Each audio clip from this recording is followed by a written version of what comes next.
Devaya Om Namo Bhagavate Vasudevaya Om Namo Bhagavate Vasudevaya. Hare Krishna, dear devotees. I'm very happy to see everybody after a pause.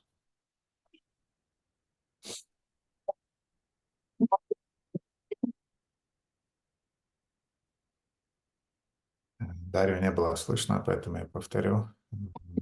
Харе Кришна всем. Очень рад видеть всех преданных после определенной паузы. And today we'll read from Srimad Bhagavatam, first canto, fifth chapter. Today will be the fifth and sixth verses.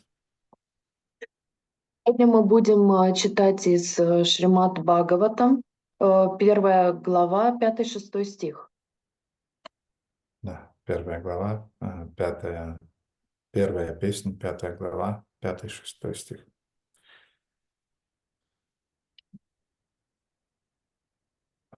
Русскоговорящие преданные вы можете смотреть у себя в телефонах или в компьютерах. Okay. Vyasa uvacha astyeva me sarvam idam tvailoktam tathapi natma paritushyate me tanmulam avyaktam agada bodham prichhami tvam bhavatma bhutam. Shri Vyasadeva said, all you have said about me is perfectly correct. Despite all this, I am not pacified. I therefore question you about the root cause of my dissatisfaction. For you are a man of unlimited knowledge, due to your being the offspring of one Brahma, who is self-born without mundane father and mother. Purport by His Divine Grace, A.C. Bhaktivedanta Swami Srila Prabhupada. In the material world, everyone is engrossed with the idea of identifying the body or the mind with the self. As such, our knowledge disseminated in the material world is related either with the body or with the mind, and that is the root cause of all despondencies. This is not always detected, even though one may be the greatest erudite scholar in materialistic knowledge. It is good, therefore, to approach a personality like Narada to solve the root cause of all despondencies. Why Narada should be approached is explained below. And we'll go to the next verse, 6th one. Savai bhavan veda samasta guhyam upasito yat purusha purana paravaresha manasaiva vishvam Srijatavatyati gunaira sangha. My Lord, everything that is mysterious is known to you because you worship the creator and destroyer of the material world and the maintainer of the spiritual world, the original personality of Godhead, who is transcendental to the three modes of material nature. Purport by Srila Prabhupada. A person who is 100% engaged in the service of the Lord is the emblem of all knowledge. Such a devotee of the Lord is in full perfection of devotional service, is also perfect by the qualification of the personality of Godhead. As such, the eightfold perfections of mystic powers, Ashtasiddhi, constitute very little of his godly opulence. A devotee like Narada can act wonderfully by his spiritual perfection, which every individual is trying to attain. Srila Narada is a 100% perfect living being, although not equal to the personality of Godhead. Om Jnana Timirandasya Jnananjana Shalakaya Chakshuram Militam Yena Tasmai Shri Gurave Namaha. Shri Chaitanya Manabhishtam Stapitam Yena Bhutale Swarupa Kadamaham Dadati Swapadantikam Vanchakalpatarubhishcha Kripa Sindhubhaivacha Patitanam Pavanibha Vaishnavibho Namaha. Jaya Shri Krishna Chaitanya Prabhu Nityananda Shri Advaita Gadadhara Shivasadi Gaur Bhakta Vrinda. Hare Krishna Krishna Krishna Hare Hare Hare Rama Rama Rama Hare Hare. Gurave Gaura Chandraya Radhikaya Tadavaya Krishnaya Krishna Bhaktaya Tad Bhaktaya Namo Namaha.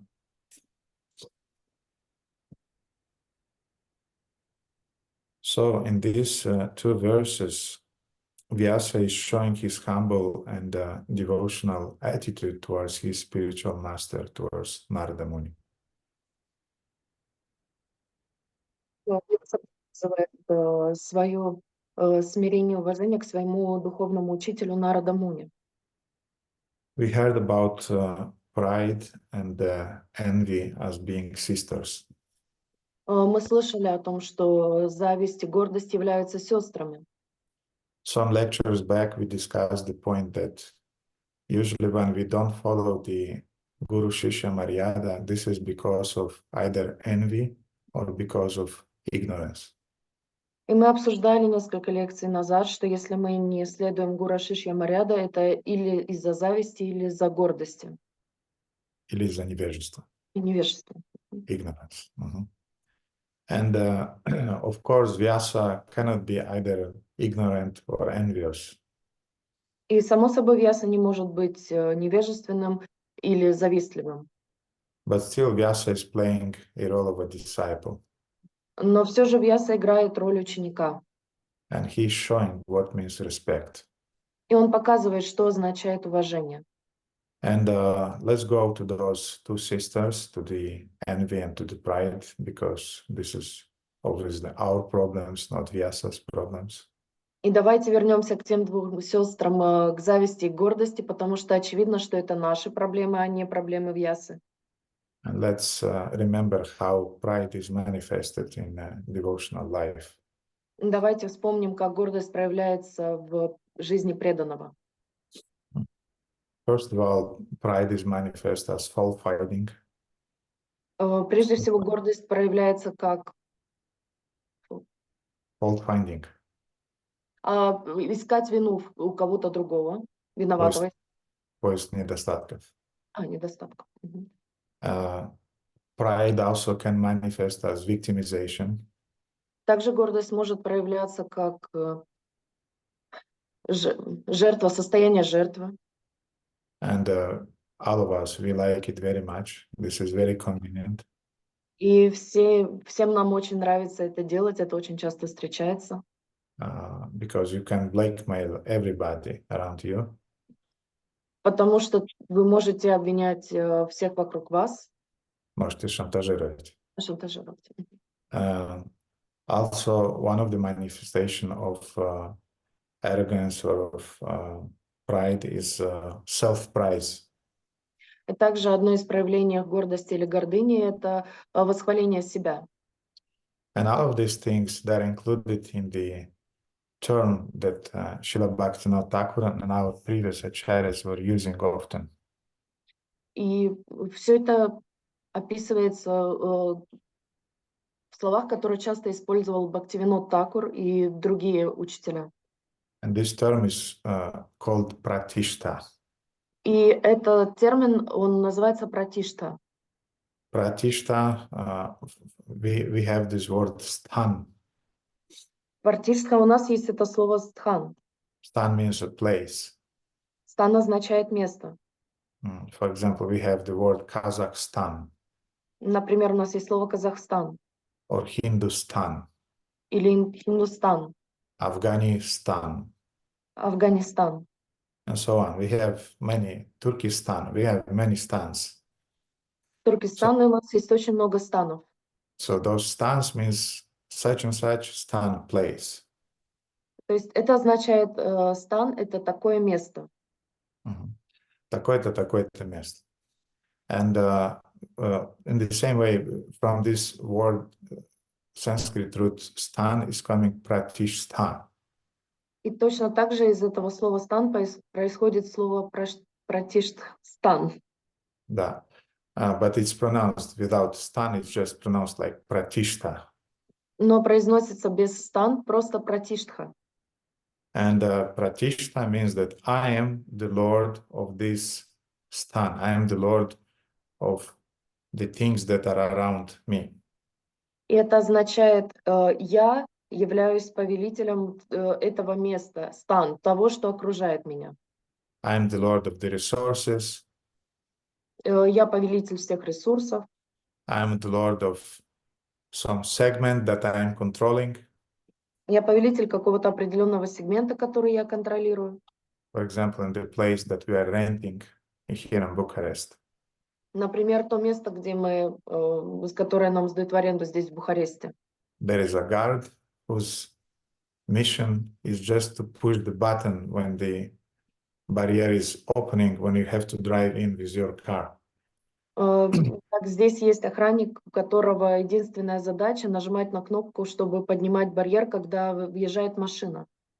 But he should show that he is the controller of this barrier, and he's manifesting different types of emotions. When he's in the mood, he's happily opening it. When he's not in the mood, then he have to comment something, because Pratishtan, I'm controlling it. И он должен показывать, что он является властелином этого барьера, и каждый раз, когда нужно открыть или закрыть этот барьер, он проявляет различные эмоции. Либо он с радостью это делает, или же с недовольством, но он должен показать, что он является повелителем этого барьера. So this pratishta is a very, very dangerous quality for devotees. И это пратишта, это очень-очень опасное качество для преданных. It may manifest in subtle ways. Она может проявиться на тонком уровне. Like, for example, in the form of a desire for name and fame. Например, как жажда имени и славы. Honor and distinction. Honor and distinction. Честь и самоопределение. And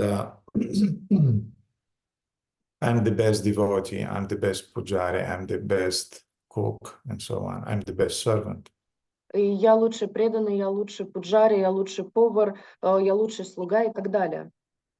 And Lord Kapila Dev is describing in the third canto of Srimad Bhagavatam that this is a manifestation of devotional service in the mode of passion.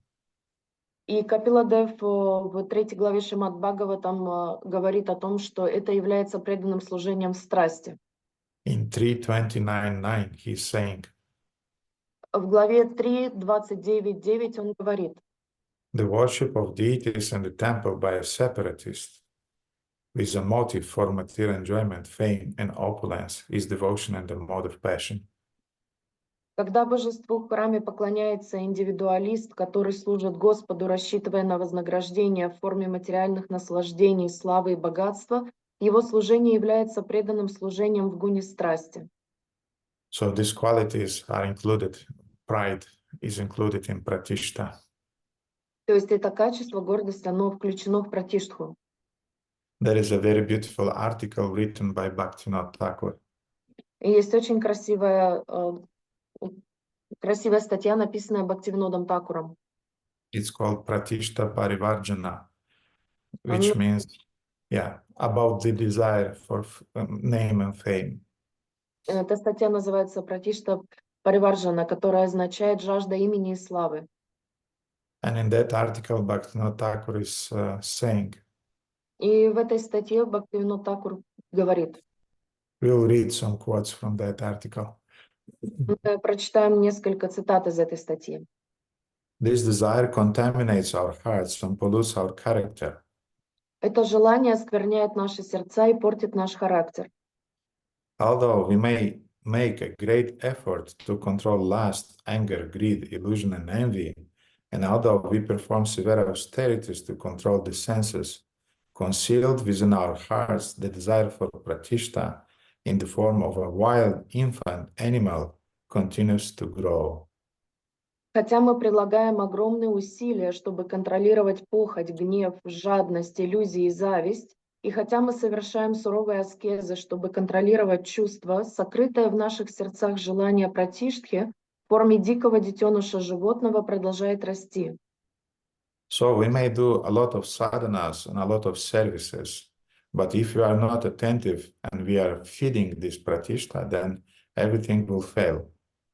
Но мы можем делать, таким образом, мы можем делать очень много садханы и очень много служения, но если у нас есть эта пратишка, то у нас ничего не получится.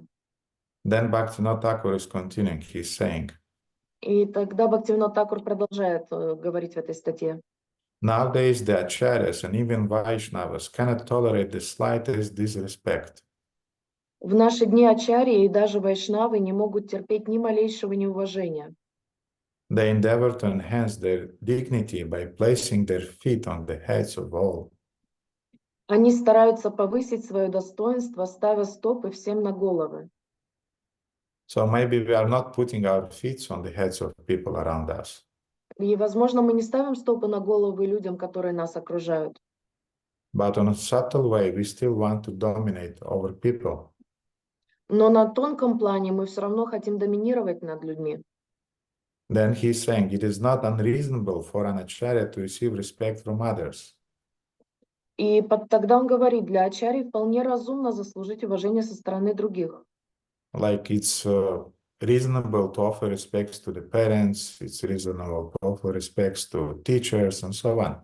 Это само собой разумеющееся предлагает дарить свое уважение родителям, учителям и так далее.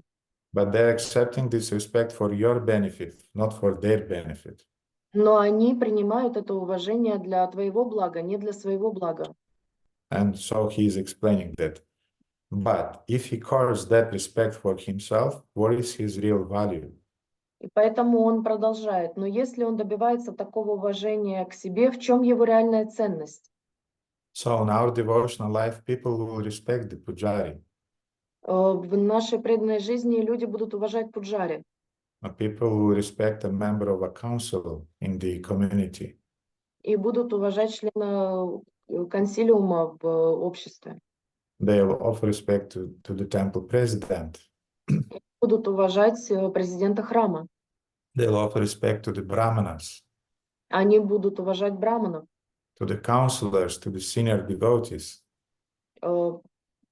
Членов консилиума, старших преданных. Counselor означает Наставник. наставника. Мгм. So, but we as counselors and as brahmanas and as senior devotees, we should not accept this respect and we should not fall into the dependence on this respect. Но мы, являясь наставниками, старшими преданными или браманами, мы должны принимать это уважение, но мы не должны пасть жертвами этого уважения. We should not depend on it. Мы не должны зависеть от него. You will be very, very limited as a senior devotee and as a counselor or as a preacher. Вы будете очень ограничены как старший преданный, как наставник или как проповедник, If you'll preach only to those people who are respecting you. если вы будете проповедовать только тем людям, которые вас уважают. I can tell you from my own experience. Я могу вам сказать из своего личного опыта, 70-80% of people with whom you are dealing and about whom you are trying to take care, they are not respecting you. 70-80%, которых вы пытаетесь обучить и которым вы проповедуете, они вообще не заботятся о вас. Их это не волнует. Maybe 10% of people, they're receptive and they're very grateful towards what you are doing for them. Может быть, 10% из людей, которым вы дарите знания, и они действительно благодарны вам за это. And if you'll think that I'm preaching only to those who are respecting me, И если вы будете думать, что я буду проповедовать только тем, кто меня уважает, if I'm taking care only about those who are respecting me, если я буду заботиться только о тех, кто меня уважает, you'll remain only with yourself in the front of a mirror and you will offer respects to yourself and you will remain lonely, in other words. то тогда вы просто останетесь с зеркалом, со своим отражением и будете самого себя уважать. Другими словами, вы будете одиноки. Amanina manadina means to not expect respect and to offer respect. Это означает дарить уважение, но не ожидать уважения взамен. Before you demand respect, перед тем, как требовать уважения, you have to invest years and years and years of respect and care about the person. вы должны этому человеку предложить многие-многие-многие годы уважения. Because if you are immediately starting the relationship that you show me respect and then I'm serving you, Потому что если вы начнете таким образом отношения, сначала прояви ко мне уважение, а потом я уже буду тебе служить, this is not pure preaching. это не чистое проповедование. This is not pure Krishna consciousness. Это не чистое сознание. And this is pratishta consciousness. Это сознание пратиштхи. So therefore, Bhaktivinoda Thakur is developing. It's a long article. I will not read it, everything. И поэтому Бхактивинод Thakura продолжает. Это очень длинная статья, не буду полностью ее читать. But at the end, he's saying it can only be removed by associating with and serving Vishuddha Vaishnavas. Но в конце он говорит, что его можно устранить только общаясь с Вишудда Вайшнавами. So this pratishta can be removed only by serving pure devotees. Эта пратишта может быть устранена служением чистым преданным. And often pure devotees, they are not, they don't fit in our perception and our understandings of what means a pure devotee. И часто чистые преданные, они не входят в те рамки нашего понимания о том, кто является чистым преданным. Pure devotee means life, soul, body, mind, everything he has or she has is dedicated in the service of Guru and Krishna. Чистый преданный означает, что он или она всем своим существом, умом, душой, телом полностью погружен в служение Кришне. It doesn't mean that he or she is looking like an angel, Это не означает, что он или она выглядит как ангел, that he or she always smile. что он или она всегда улыбается. No, he can chastise you, he can correct you, and he still will be a pure devotee. Нет, он может вас также ругать, обижать, но он поправляет, но при этом всем он будет оставаться чистым преданным. And for this reason, the best of Vaishnavas, Raghunath Das Goswami, is teaching us how to pray to devotees, or what mentality we should have towards devotees. И поэтому, по этой причине лучший из вайшнавов, Шрила Рагуната Дасвами, объясняет нам, как нужно обращаться с преданными, как нужно с ними говорить. And Bhaktivinoda Thakur is quoting the famous verse from Manashiksha, 7th verse. И Бхактивинод Thakura приводит цитату из Манашикши, 7 стих. Pratishtasha drishta svapacharama nimehri natet katham sadum prema sprishati shuchiretan nanu manaha sadatvam sevasva prabhu daita samantam atulam yatatam nishkashaya tvaritamiha tam vishayati saha. O mind, how can pure divine love appear in my heart as long as the shameless dog-eating outcast woman of the desire for prestige is audaciously dancing there? О разум, как может чистая божественная любовь появиться в моем сердце, пока там дерзко танцует бесстыдная, собакоедная, отверженная женщина жажды престижа? Поэтому всегда помните и служите. Продолжать? Yeah. So he's addressing his mind, не разум, а уму. Он обращается к своему уму, не разуму, а уму. And he's giving a very, very graphic example here about how pratishta looks for a devotee, for a pure devotee.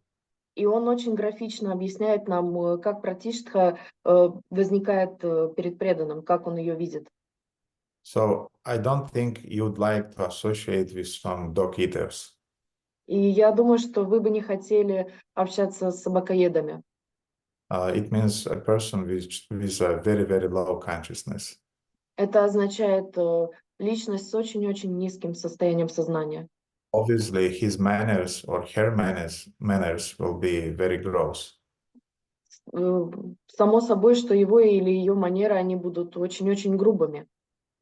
Here in Romania, we have a type of persons who are very gross. They have a term, I'll not use it now, but I mean, it's, how to say, it's not the most prestigious segment of local population. Здесь в Румынии у нас есть такие люди, у которых манеры очень грубые, и для них существует специальное слово, которое я не буду сейчас здесь употреблять. Это определенный сегмент людей в Румынии. Mhm. I think every country has its own persons like that. Я думаю, что в каждой стране есть такие люди. But here he's giving the example that she's a woman, shameless woman. Но здесь он говорит, что она является женщиной, бесстыдной женщиной, Dog eater, собакоедной, who is dancing in your heart, которая танцует в вашем сердце, making a lot of noise and distraction. создавая очень много шума и отвлекая вас. How can you concentrate on pure devotion when this thing is dancing in your heart? Как вы можете сосредоточиться на чистом служении, если эта вещь танцует в вашем, если она танцует в вашем сердце? So Raghunath Das Goswami is saying, therefore, always remember and serve the immeasurably powerful commanders of the army of Sri Krishna, the beloved devotees of the Lord. И поэтому Шрила Рагунатха продолжает.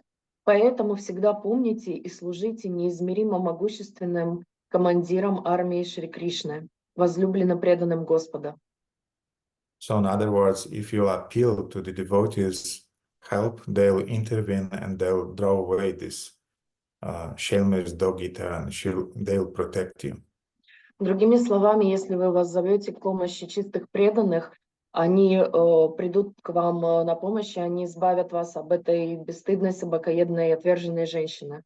They will at once banish this outcast woman and initiate the flow of immaculate Vraja Prema in your heart. Они немедленно изгонят эту женщину-изгоя и запустят поток безупречной враджа-премы в вашем сердце. So the solution is to develop dependence on devotees. То есть решением является создать привязанность к преданным. Solution for pratishta, solution of how to become humble and how to not expect respect, but to be dependent on senior devotees always. Лекарство от пратишки, как взрастить в себе смирение и как справиться с ней. So we spoke about pride and envy as sisters. Итак, мы говорили о гордыне и о зависти как о сестрах. I gave you a few examples about how pride is manifested and how it can be purified. Я вам дал несколько примеров о том, как гордость может проявляться и как можно от нее очиститься. Let's talk a little bit about the envy. Давайте немного поговорим о зависти. Envy manifests in our devotional life or in the life of a devotee in the following ways. Зависть проявляется в жизни преданного следующим образом. Or maybe you want to give some examples about how envy is manifesting in the life of a devotee. Because half of you are sleeping, therefore maybe this will awaken you a little bit. Или, возможно, вы хотите мне некоторые примеры привести о зависти в преданной жизни, потому что многие из вас практически спят, и, возможно, это вас немного разбудит. So any examples, any thoughts, any ideas, any proper мысли, примеры? Алена? Харе Кришна, дорогой Гурудев. У меня был такой пример, что человек давал лекцию, вместо того, чтобы порадоваться за него, я расстроилась, что эту лекцию даю не я. И потом я поняла, что это зависть, то есть неспособность порадоваться за успех другого. So Alona Mataji said that it was someone who was giving a lecture, and she, instead of being happy for that person that he was giving the lecture, she got upset that she was not the one who is giving the lecture. So thus, the envy was manifested through incapacity of being happy for someone. Yes, this is exactly how Bhaktivinoda Thakur is defining the envy. Да, и это именно то, как Бхактивинод Такур описывает зависть. I am becoming upset when somebody is doing well. Расстраивается из-за того, что у кого-то что-то получается. I become upset when somebody is successful. Расстраивается из-за того, что кто-то успешен. And I become sad. Yes, I become sad and upset when somebody is successful. И расстраивается, и грустить из-за того, что кто-то успешен. And I'm very happy when somebody is doing some mistakes or he or she is not doing well, and so on. И радоваться, когда кто-то совершает ошибку, когда у него что-то не получается и так далее. But not accurately describing this in the bhajan, famous bhajan, which is called Amara Jivana, My Life. Бхактивинод Такур описывает это в известном баджане My Life, Амара Дживана. Okay, who else wants to share how envy is manifesting in the life of a beginner devotee or not so experienced devotee? Хорошо, кто еще хочет привести пример зависти, как она проявляется в жизни преданного или начинающего преданного без опыта? Arjuna, please. So I think when you are envious on someone, maybe you start ignoring him. You don't want to associate with him. Yes. Арджуна сказал, что, скорее всего, зависть может проявляться так же, как игнорирование, что когда ты не общаешься с человеком из-за того, что ты ему завидуешь, избегаешь общения. Yes, envy may manifest in an active way or in a passive way. Да, зависть может проявляться активным образом или пассивным образом. Active way, we are shouting, we are saying bad words, we are gossiping about him or about her. Активным образом она проявляется, что мы проявляем, мы злимся, мы кричим, мы сплетничаем за спиной этого человека. Это активное. Or we are not talking anything about him or about her. Или другой вариант, мы вообще не говорим о ней или о нем. It's obvious that he or she is there, but for us, he or she doesn't exist. И очевидно, что он или она находится здесь, перед нами, но для нас этот человек просто не существует. I think, ladies, you felt sometimes this sense when another lady is entering the room in a more beautiful sari than yours. Я думаю, что вы испытывали это чувство, когда другая преданная входит в помещение в более красивом саре, чем у вас. Suddenly you feel everything was very nice. You were happy, but suddenly you feel some sadness in your heart. Все было хорошо, вы были счастливы, но внезапно вы чувствуете какую-то грусть в своем сердце. Or in the Prabhu's case, when somebody is playing mridanga better than you. Или в случае Прабху, когда кто-то играет на мриданге лучше, чем вы. Or on the karatals better than you. На караталах лучше, чем вы. Or Gurudev told him that you are my beloved disciple. Или Гурудев сказал ему: ты мой любимый ученик. You did very well, and I'm very thankful to you for that service that you did. Ты очень хорошо справился, и я очень благодарен тебе за то служение, которое ты сделал. And we feel kind of like, why him? He's a rascal. I know him very well. И мы думаем, почему он? Я его очень хорошо знаю, он раскал? Rascal, он негодяй. Раскал, негодяй, не знаю слова. У Дарьи даже нету в словаре такого слова. Она всех видит только с хорошей стороны. Daria doesn't have this word in her vocabulary. She sees only good things in people. So yes, envy can manifest in different ways. Да, и мы можем проявляться очень-очень разными способами. For example, a typical manifestation of envy is uncooperation. Например, типичное проявление зависти не сотрудничать. inability to work in a team. Неспособность работы в команде. No, you can work in a team Нет, вы можете работать в команде, that you are leading. которой вы руководите. But if you have to follow the leader or the team leader, no, it doesn't work because this team is, look at those people. I mean, they're completely unqualified. Но если вам нужно за кем-то следовать и принять чей-то авторитет, нет, ну вы что, ну посмотрите на этих людей, они же не квалифицированы, как можно за ними следовать? Rebellion is also a manifestation of envy. Бунтарство — это тоже проявление зависти. Mhm. I can talk hours about those qualities. Я могу часами говорить об этих качествах. But gossip also, yeah, gossip, definitely. This is just a subtle manifestation of envy. Но сплетни, да, сплетни тоже. Это просто тонкое проявление зависти. And we have another thing, which devotees usually, they're trapped into it, it's called separatism. И есть еще одна вещь, которую очень часто, ловушка, в которую часто попадают преданные, она называется сепаратизм или индивидуализм. This is a subtle thing. Это очень тонкая вещь. Lord Kapila is describing it in also on third canto of Srimad Bhagavatam. Господь Капила тоже описывает ее в 4 главе Шримад Бхагаватам. 3:28. 3:29-8. 3:28.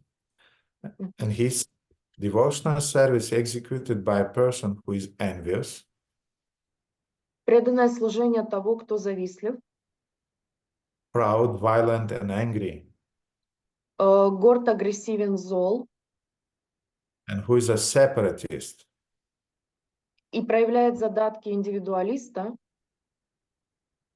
is considered to be in the mode of darkness. называет преданным служением в гуне невежества. Srila Prabhupada is explaining in his purport what does it mean a separatist. И Шрила Прабхупада говорит в своем комментарии, что означает быть индивидуалистом. There you have this purport, is purport to 3:28:9. Да. So I'll read it and Daria will translate. Mhm. The word separatist must be understood carefully. Очень важно понять смысл слова индивидуалист. The Sanskrit word in this connection are binadrik and prithak bhava. Этим словом переведены санскритские слова бхинадрик и бхидхак бхавах. The separatist is one who sees his interest as separate from that of the Supreme Lord. Индивидуалистом называют того, кто отделяет свои интересы от интересов Господа. Mixed devotees or devotees in the mode of passion and ignorance think that the interest of the Supreme Lord is supplying the orders of the devotee. Преданные, находящиеся под влиянием гун страсти и невежества, уверены, что главной заботой Верховного Господа является исполнение их желаний и просьб. The interest of such devotees to draw from the Lord as much as possible for their sense gratification. This is the separatist mentality. Цель таких преданных — получить от Господа как можно больше материальных благ для удовлетворения собственных чувств. Такова психология индивидуалиста. So this is actually the exact psychology of one who cannot work in a team with others. И такова психология индивидуалиста, который не может работать в команде с другими. He's a separatist because he or she has her own interests. Потому что у него или у нее есть свой собственный интерес. She did not connect it to the flow, to the team. Они не находятся в слиянии, в потоке с командой. He did not connect it to the main values of the team of devotees or the sangha of devotees. Они не находятся в контакте, в слиянии с главной целью команды или преданных. And this can also manifest as the inability to work with your god brothers and your god sisters. И это также может проявляться в неспособности работать со своими духовными братьями и сестрами. And I want to say that in our case, the situation is a little bit even more difficult. И я хочу вам сказать, что в нашем случае ситуация еще более сложная. Because we have disciples of your spiritual master, I mean, you have God brothers and God sisters of your spiritual masters who has different nationalities.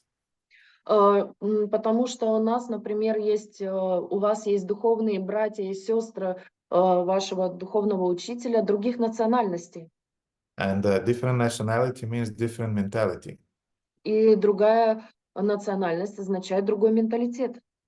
And it means different language. Она означает другой язык. And of course, when somebody is different in something, you have the tendency, oh, this is not mine. I mean, yeah, I don't belong to it. И, конечно же, когда вы видите кого-то, кто отличается от вас, вы сразу же отступаете, говорите, нет, это не мое, я такого не знаю. And you have to be quite mature to understand that, yes, he's a different mentality, but he's dear to my spiritual master. He's the son or she's the daughter of my spiritual master. Therefore, I should put away all of those differences, culture and language, and I should cooperate. I should manifest friendship. И у вас должно быть очень сильная осознанность для того, чтобы вы поняли, что да, этот человек другой, у него другой менталитет, он отличен от меня, но он является сыном или дочерью моего духовного учителя, и он очень дорог моему духовному учителю, и поэтому я буду стараться тоже быть близким с ним или с ней. But if you are a separatist, you immediately associate only with the God brothers or God sisters who are talking your language, and they have your how to say, they belong to the same culture, and you don't want to know anybody else. Но если вы являетесь индивидуалистом, тогда вы будете общаться только со своими духовными братьями или сестрами, которые говорят на том же языке, что и вы, находятся в той же культуре, что и вы. Or you'll associate only with your gender. Или вы будете общаться только с преданными своего пола. And you'll ignore and you'll criticize other gender. И вы будете игнорировать или критиковать людей другого пола. Or you'll associate only with your friends. Или вы будете общаться только со своими друзьями. Cooperate only with your friends. Сотрудничать только со своими друзьями. Usually who has the same anarthas as you. Обычно с теми, у кого такие же анархи, как у вас. It's easy to be friends with devotees who has the same anarthas, the same behavior, the same desires, material desires, of course. Очень легко общаться с теми, у кого такие же анархи, характер, желания такие же, как у вас, материальные желания, само собой. And it's not easy to associate with higher devotees who doesn't have material desires and who are dedicated only to the service of Guru and Krishna. И очень сложно общаться с теми преданными, у которых нет материальных желаний, которые посвятили свою жизнь служению преданным своему учителю, духовному учителю и Кришне. So separatism means that so long as this team is fulfilling my desires, I work with them. Индивидуализм означает, что покуда эта команда исполняет мои желания, соответствует моим желаниям и целям, я буду сотрудничать с ней. So long as this leader is fulfilling my desires, I work with him. Если этот лидер удовлетворяет мои желания и потребности, я буду с ним сотрудничать. So long the Lord is fulfilling my desires, I am serving him. Покуда Господь исполняет мои желания, я буду служить Ему. But if devotees, leaders, the Lord is not fulfilling my desires, I own my own business. Но если Господь, преданный, духовный учитель не исполняет мои желания, я буду заниматься своими делами, я буду сам по себе. I have my own projects. У меня свои собственные проекты. I remember there was a description about the interaction of Bhaktisiddhanta Saraswati and some of his leading disciples. Я помню описание о том, как взаимодействовал Бхактисиддханта Сарасвати со своими учениками. there was a very heavy Vyasa Puja, one of the last Vyasa Pujas that Bhaktisiddhanta had. Была очень тяжелая Вьяса-пуджа, однажды самая тяжелая, последняя Вьяса-пуджа, которая была у Бхактисиддханты. And of course, senior disciples, they started to praise their Guru Maharaj. И, само собой, старшие преданные начали восхвалять Гуру Махараджа. But at one point, Bhaktisiddhanta Saraswati stopped them. Но в какой-то момент Бхактисиддханта Сарасвати остановил их. And he said, you know that technically, he said about a certain persons, not everybody, but 2 or 3 of them. И он сказал не обо всех тех, кто там присутствовал, а только о 2-3 людях очень определенных. He said, you know, actually, you always had your own projects. Он сказал, вы знаете, на самом деле у вас всегда были свои собственные проекты. It's not bad to have your own project. I mean, it's not a problem with that. Неплохо иметь свои собственные проекты. Я хочу сказать, что никакой проблемы в этом нет. But those disciples, they are kind of like, how to say, they were thinking more about their own projects than the whole project of their Guru Maharaj. Но те преданные, как вам сказать, они думали не обо всех, не о главном проекте, который должен быть Гуру Махараджа, а о своей собственной части, о своем собственном проекте больше, чем о большой картине видения. And he said that I'm thankful to you because you brought many devotees to the mat. И он сказал, я очень благодарен вам, потому что вы привели очень много преданных в мат. And you brought a lot of Lakshmi money to the mat. И вы очень много лакшми, денег принесли в мат. And other resources to the mat. И другие ресурсы вы принесли в мат. You did it for yourself, not for me. И вы сделали это для себя, а не для меня. Because you wanted everybody to see how great are you. Потому что вы хотели, чтобы все видели, насколько вы великий, насколько вы замечательный. So you used your projects as a way of self-praise. Как вы использовали свои проекты как способ самовосхваления, Not as a tool to serve your Gurudev or your Guru Maharaj. а не как инструмент для того, чтобы служить своему Гурудеву, Гуру Махараджу. So in other words, he told them that you are separatist. Другими словами, он назвал их индивидуалистами. Therefore, this is a subtle thing. We have to be very, very careful about it. Поэтому это очень-очень тонкая вещь, мы должны быть с ней очень-очень аккуратны. It's not a problem to have your own projects that are, how to say, blessed by your spiritual master and that are dedicated to your spiritual master. Неплохо, и даже очень хорошо иметь свои собственные проекты, на которые вас благословил ваш духовный учитель, и в которых он вас поддерживает. But if you are attached to the fruits and you identify that it's mine, then something is wrong in your mentality. Но если вы привязаны к плодам этих действий, и вы думаете, это мое, то, что я сделала, тогда это проблема. Srila Prabhupada had a disciple in Hawaii. У Шрилы Прабхупады был ученик в Гавайях. And Prabhupada gave him the blessing to open a restaurant there. И Шрила Прабхупада благословил его на открытие ресторана там. So that devotee started to collect money in order to build that restaurant. И этот преданный начал собирать деньги для того, чтобы построить этот ресторан. Of course, money were coming from other devotees who were members of ISKCON. Вначале деньги поступали от преданных, которые были членами ISKCON. And when the restaurant started to work and it became very, very successful, И когда этот ресторан открылся и был очень-очень популярен, then at some point, devotees, the local GBC said that now you have to write the restaurant in the name of ISKCON.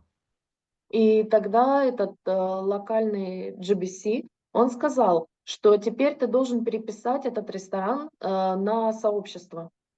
But the leading devotee of the restaurant, he said, no, this is my restaurant. How can I write it in the name of organization?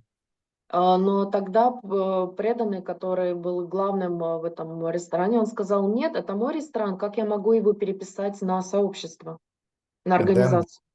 The whole thing came to Prabhupada, И все это дошло до Прабхупады.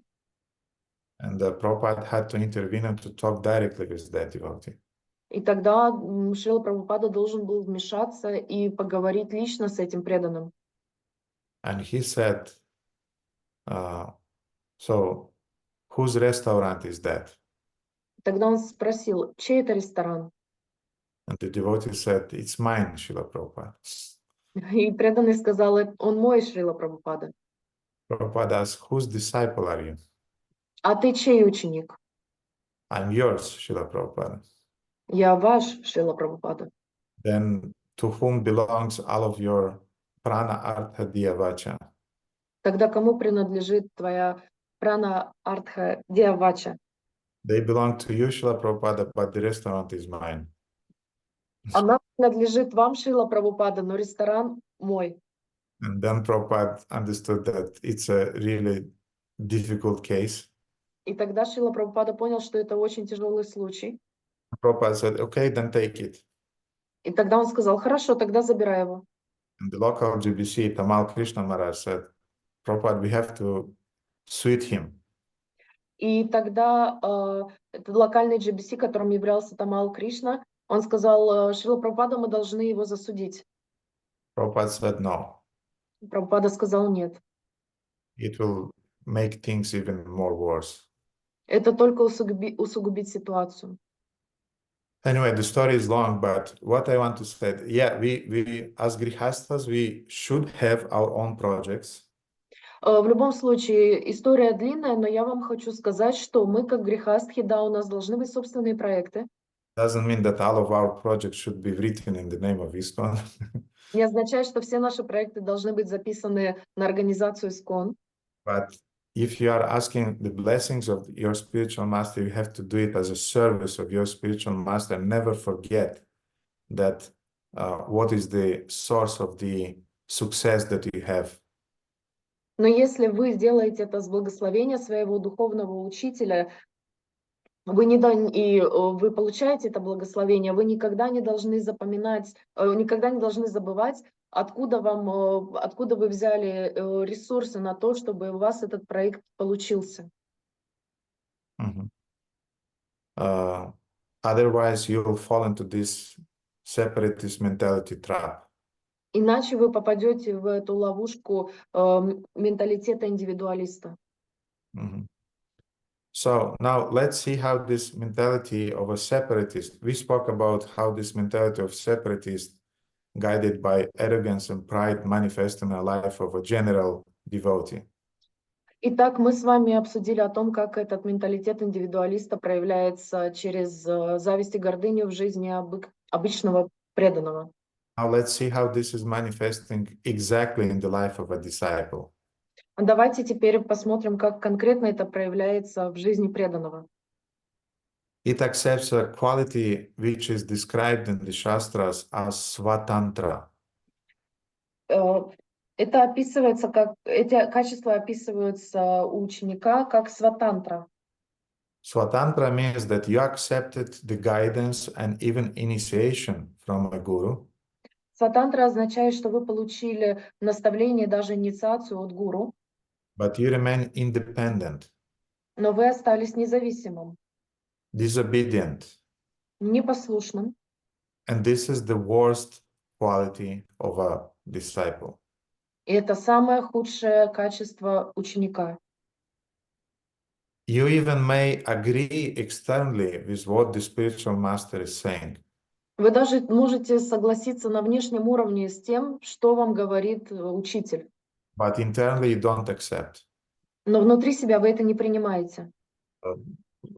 Unfortunately, often I even confront the situation when even externally disciples don't agree with what I say. К сожалению, я сталкивался с ситуациями, когда даже на внешнем уровне ученики не соглашались с тем, что я им говорил. But you are not a disciple to the degree that you possess this quality of Svatantra or independence.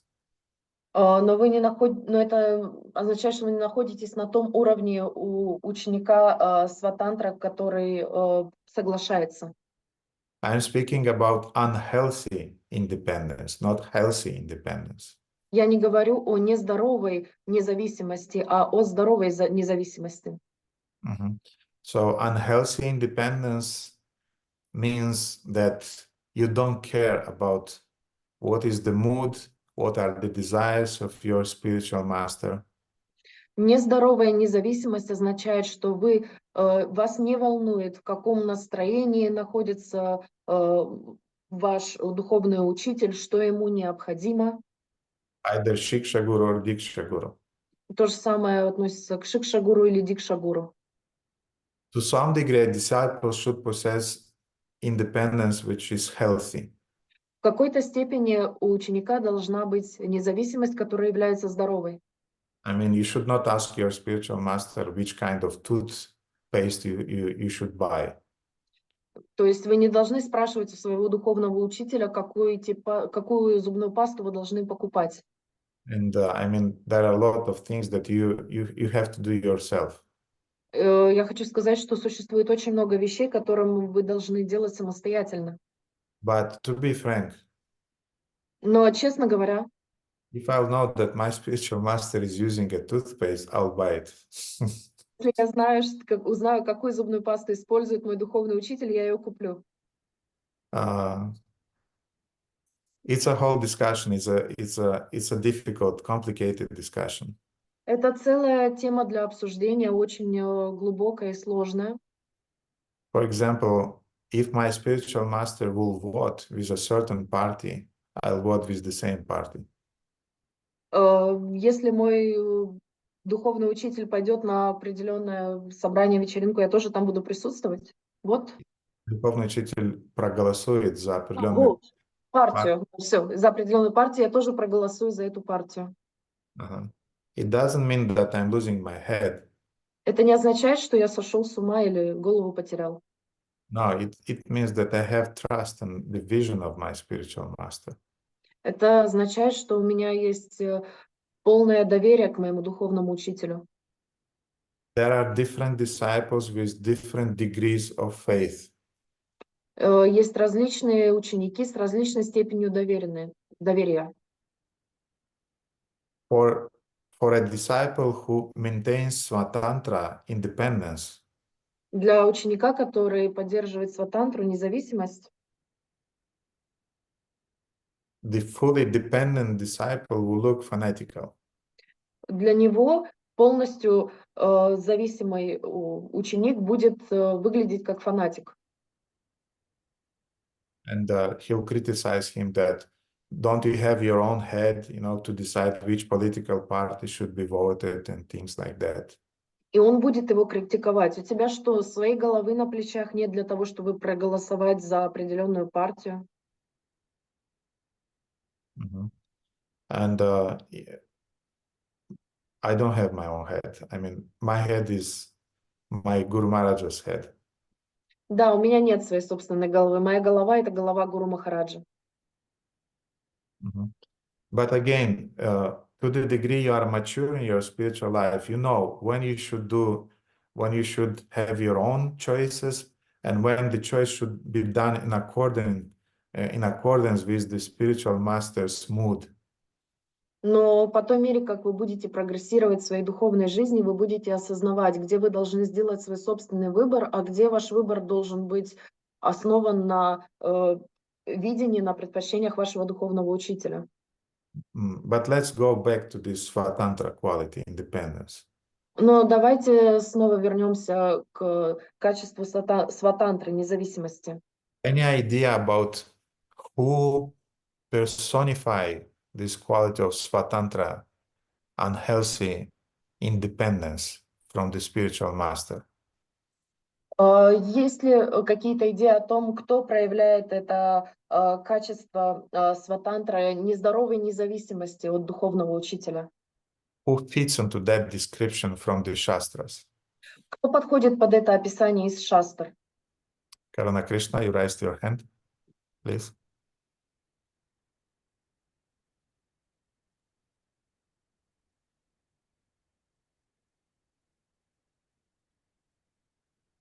At least I cannot hear you.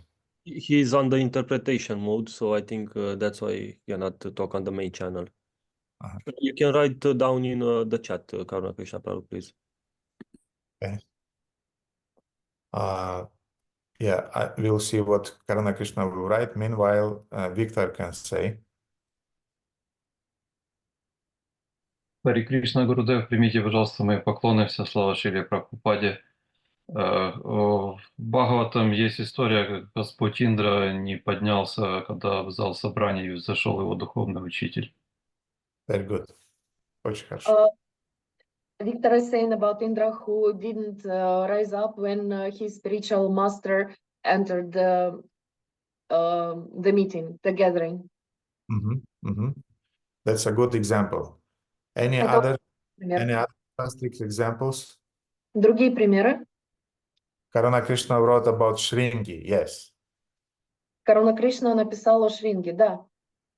Any other examples, Vishwapalka?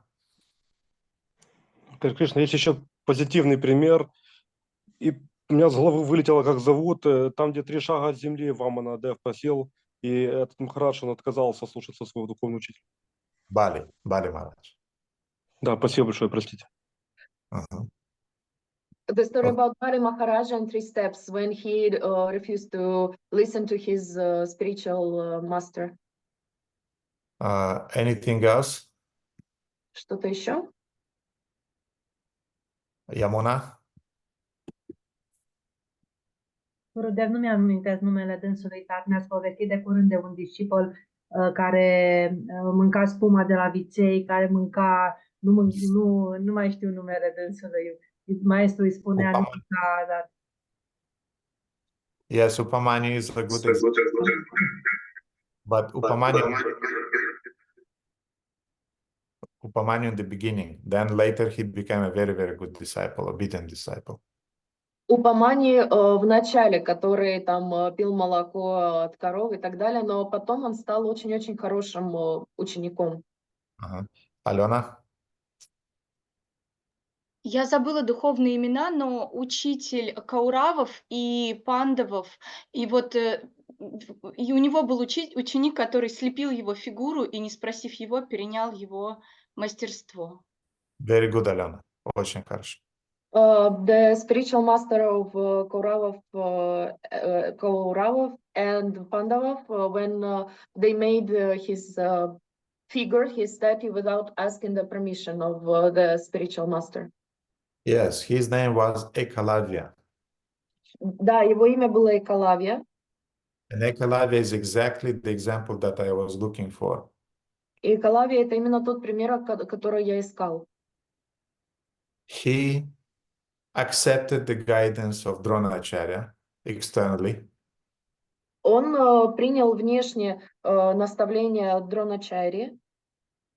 He even asked Dronacharya to become his disciple. Он даже попросил Дроначарьи быть его учеником. But when Dronacharya saw the heart of Ekalavya, Ekalavya was wild. He said no. Но когда он увидел сердце Экалавьи, которое было диким, он сказал нет. He detected immediately the pride that was the main driven force in the behind the desire of Ekalavya to become a disciple. Он немедленно почувствовал гордость в сердце Экалавьи, которая вела его, из-за которой он хотел стать учеником. But Ekalavya was so stubborn that he went away and he made a murti of Dronacharya, started to worship it and attain perfection in archery. Но Экалавья был настолько упрямым, что он ушел, сделал мурти Дроначари, стал поклоняться этому мурти самостоятельно. And he attained a very, very big success in archery. И он достиг очень-очень большого успеха в арчере. Не в арчере, а в стрельбе из лука, Дарья. Извините, стрельбе из лука. To such a degree that once, when Arjuna and Dronacharya and others, they went for a hunting in the woods. До такой степени он был хорош, что когда Дроначарья и Арджуна пошли в лес, на охоту, then some dogs started to bark in the place that Ekalavya was training and he's shooting arrows. И собаки залаяли в том месте, где Экалавья практиковался в стрельбе из лука. So Ekalavya shoots some arrows in such a way that the mouth of the dog wasn't hurt, but at the same time he could not close his mouth. So it was a very special combination of arrows, which were shot simultaneously. И он выстрелил своего лука таким образом, что он смог, не поранив пасть собак, закрыть их таким образом, чтобы они не могли лаять, но при этом они не пострадали. And when Arjuna saw it, he immediately understood that this is a very, very high skill of archery. И когда Арджуна это увидел, он немедленно понял, что это очень-очень высокое мастерство в стрельбе из лука. He came to Dronacharya and he said, Gurudev, you told me that I'll become the best archer in the world. Он подошел к Дроначарье и сказал: Гурудев, вы сказали, что я буду лучшим лучником на свете. Do you think Arjuna wanted to become the best archer in the world only for his prestige? Вы думаете, что Арджуна хотел стать лучшим лучником в мире для своего собственного престижа? No, he wanted it in order to protect Dharma. Нет, он хотел этого добиться для того, чтобы защитить Дхарму. And then Drona said, okay, Arjuna, come with me. И тогда Дрона сказал: хорошо, Арджуна, пошли со мной. They found the place of Ekalavya. Они нашли место, где жил Экалавья. And when they came to that place, Dronacharya asked him, who are you, Ekalavya? И когда они пришли к этому месту, Дроначарья спросил: кто ты, Экалавья? I'm your disciple. Я ваш ученик. Then Drona said, if you are my disciple, you have to give me a dakshina. Тогда Дрона сказал: если ты мой ученик, ты должен дать мне дакшину, A gift. подарок. And Ekalavya said, anything you want. И Экалавья сказал: все, что ты захочешь. Give me your thumb from the right hand. Дай мне свой большой палец правой руки. And Ekalavya immediately took his knife and cut it in the front of Drona, Arjuna, and others. И Экалавья немедленно взял нож и срезал свой большой палец перед Дроной, Арджуной и другими. Now, this is the exact spot which hundreds of thousands of Hindus doesn't understand, don't get it. И вот здесь очень важная вещь, которую тысячи индусов не понимают. For Hindus, Ekalavya is the star. He is the etalon of what means to be a disciple.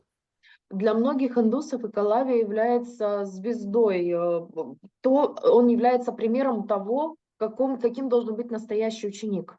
They even name their disciples and their sons with the name Ekalavya. И даже называют своих учеников и своих сыновей именем Экалавья. But Bhaktisiddhanta Saraswati said, no, he was actually a rascal. Но Бхактисиддханта Сарасвати сказал: нет, он вообще-то был негодяем. Why? Because he cut his finger, not because he wanted to please Drona. Почему? Потому что он отрезал свой большой палец, не потому что он хотел удовлетворить Дрону. So he was able to do things that looks very devotional. Он был способен делать вещи, которые выглядели как очень преданное служение. They were not devotion, they were just ambition. Они не были служением, они были только амбициями. Ekalavya wanted that everybody would see how great he is that he cut his finger. Экалавья хотел, чтобы все увидели, насколько он велик, когда он срезал свой палец. Он сделал это перед всеми. Look, I'm a real hero. You see, I can cut my thumb and give it to my guru. Он хотел показать: видите, какой я герой? Я срезал свой большой палец и отдал его своему гуру. So I think many of us, we at least at some point of our devotional service, we had this mentality: I'm a hero. I am doing all the services. If I'll not do those services, who will do them? And so on. Я думаю, что многие из нас в своем сердце имеют это умонастроение, что я являюсь героем, я делаю это служение. Если я не сделаю это служение, кто это служение сделает? And then, of course, we are burning out as a result of such a mentality. А потом мы, само собой, выгораем в результате такой ментальности. Because the mentality is wrong, the motivation was wrong from the very beginning. Потому что умонастроение, ментальность была неправильной с самого начала. So we can talk a lot about Ekalavya, but our time is limited. Мы можем много говорить об Экалаве, но у нас ограничено время. But he is really the personification of Svatantra, independence. Но он действительно является проявлением сватантры, независимости. And in our time, let's see how this Ekalavya Svatantra mentality is manifested in our time, our places, and in our hearts. И давайте посмотрим, как это умонастроение Экалави сватанты проявляется в наше время, в теперешних обстоятельствах, в которых мы живем, в наших реалиях. For example, one thing is that I'll sing the way I like. Например, я буду петь, как мне нравится. I'll sing kirtans the way I like. Я буду петь киртаны, как мне нравится. I'll study what I like and what I want. Я буду изучать то, что мне нравится, и то, что я хочу изучать. I'll make puja to whom I want. Я буду делать пуджу тому, кто мне нравится. Ganesha, Shiva, I'll pick a shalagram in India, I'll pick a Govardhan Shila, I'll not ask Gurudeva about it, I'll just do it. It's the right thing, what's the problem? Ганеша, Шива, я поставлю себе шилограмм на алтарь, я буду ему поклоняться, я делаю правильную вещь, в чем проблема? Yeah, maybe you are doing the right thing, but not in the right way. Да, возможно, вы делаете правильную вещь, но неправильным образом. I'll associate with how to say in English? I'll associate with whom I want, yes. Я буду общаться с тем, с кем я хочу. С теми. I will, for example, listen to whom I want. Я буду слушать тех, кого я хочу слушать. I'll do the services that I want to do.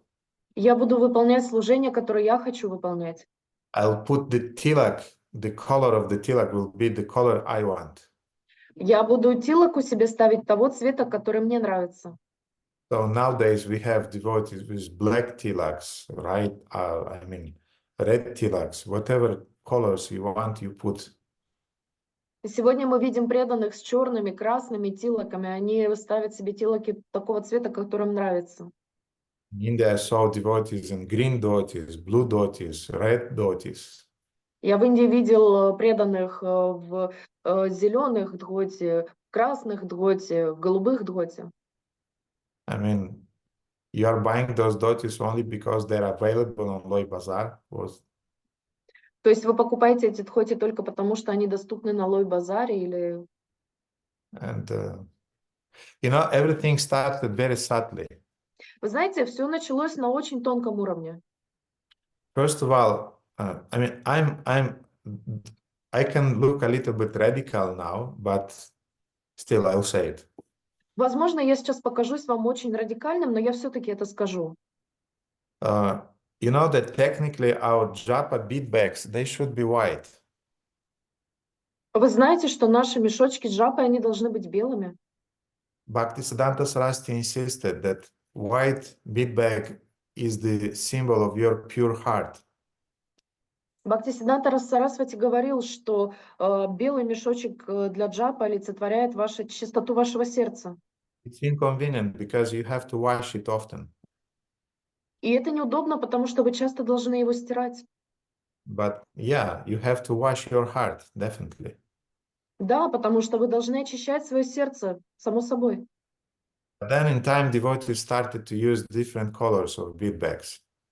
И со временем преданные стали использовать различные цвета для мешочка с джапой. Completely forgetting about what does this color means. напрочь забывая, почему этот цвет был сделан изначально. The same things happened with our tulasi malas. То же самое произошло с нашей Туласи Мала. Devotees started to decorate them with different stones. Преданные начали украшать их различными камнями. They started to wear only one thread of malas instead of three if you are initiated. Они стали носить только одну нить малы, даже после инициации. Nowadays they're using this black tilak, Radha Kund tilak. Теперь они используют эту черную тилаку, Рада Кунд тилаку. Now they have green and green and red dhotis. Сейчас у них есть красные и зеленые дхоти. I wonder what will be in next 10 years. Я думаю, а что же будет еще через 10 лет, в следующие 10 лет? This means that devotees don't understand culture to which they belong. Это означает, что преданные не понимают культуру, к которой они принадлежат. Culture of purity, Brahminical purity. Культуре брахманической чистоте, культуре брахманической чистоты. Yeah, the man's dhotis should be white. The man's kurtas should be white. Period. Дхоти и курты мужчин должны быть белыми. Точка. This is the color of purity. Это цвет чистоты. The color of brahmacharis and sannyasis, of course, should be saffron, which means the color of renunciation. А цвет брахмачари и саньяси должен быть шафрановым, который является цветом отречения.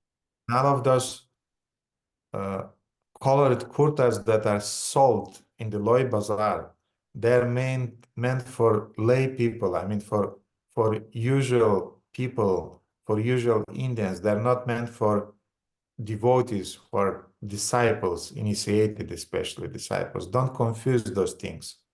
Те цветные курты, которые продаются на Лой-базаре, они предназначены для обычных людей, они не предназначены для чистых преданных, которые знают свою культуру. Пожалуйста, не путайте эти две вещи. But devotees who don't have culture, one thing. Но те преданные, у которых нет культуры, образования, это одно. And who are Svatantra, who are independent-minded, I mean, in a worse way. А те, которые являются независимыми, сватантра в худшем смысле этого слова, это совсем другое. They're doing it Они это делают in the same way as devotees are doing it along with all of those Akashic techniques, psychology techniques, which are very, very popular nowadays. Они делают это точно так же, как они делают техники Акаши, акашические техники определенные. Какие еще были? Разные аюрведические, психологические техники. Психологические техники, которые сейчас очень популярны.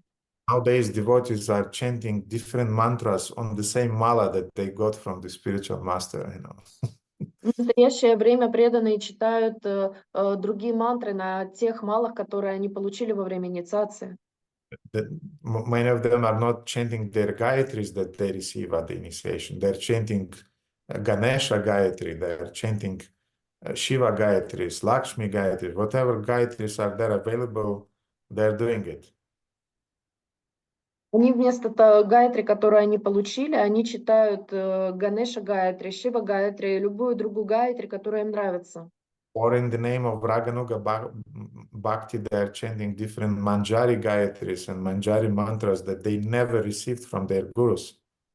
И также они читают, извините, Манджари Гайатри, которые они никогда не получали от своих гуру. So all of those things, they fit into this Svatantra. И все эти вещи, они входят в эту сватантру.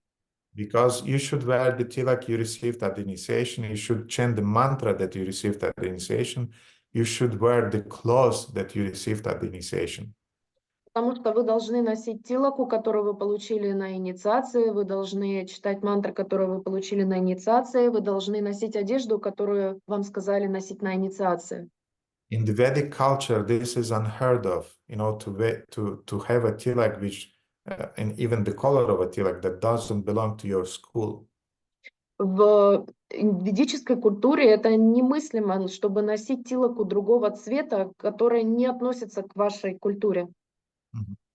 And in the Vedic culture, there is a concept which is called Gurukarana, not Charana, but Gurukarana. И есть ведический концепт, который называется Гурукарана. Не Гуручарана, а Гурукарана.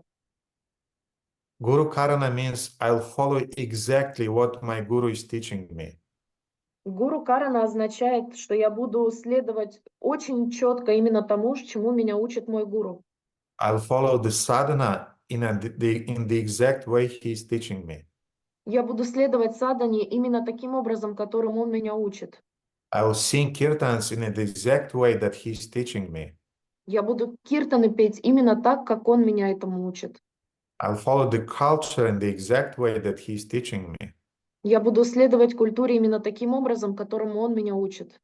I'll preach in the exact way he is teaching me. Я буду проповедовать именно таким образом, которым он меня учит. And it's natural. I mean, you are a patient who came to a doctor. И это само собой разумеющееся. Вы являетесь пациентом, который пришел к доктору. If you want to remain Svatantra, independent, you can go to a drugstore, you can pick any medicines from there, but you will die. Вы хотите быть сватантрой, вы хотите оставаться независимым, пожалуйста, вы можете пойти в аптеку, купить любое лекарство, которое вам понравится, но при этом вы не вылечитесь, может, даже умрете. But if you accept the guidance of a doctor, he'll prescribe you exactly the medicine that you need.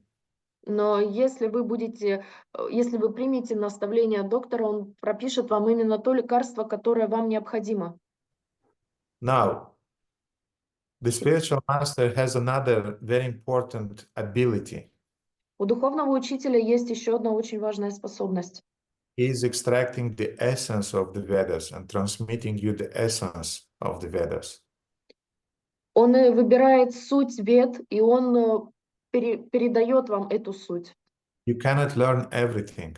Вы не можете все изучить. Vedas are vast. Веды очень обширны. There are many things that you don't need from the Vedas.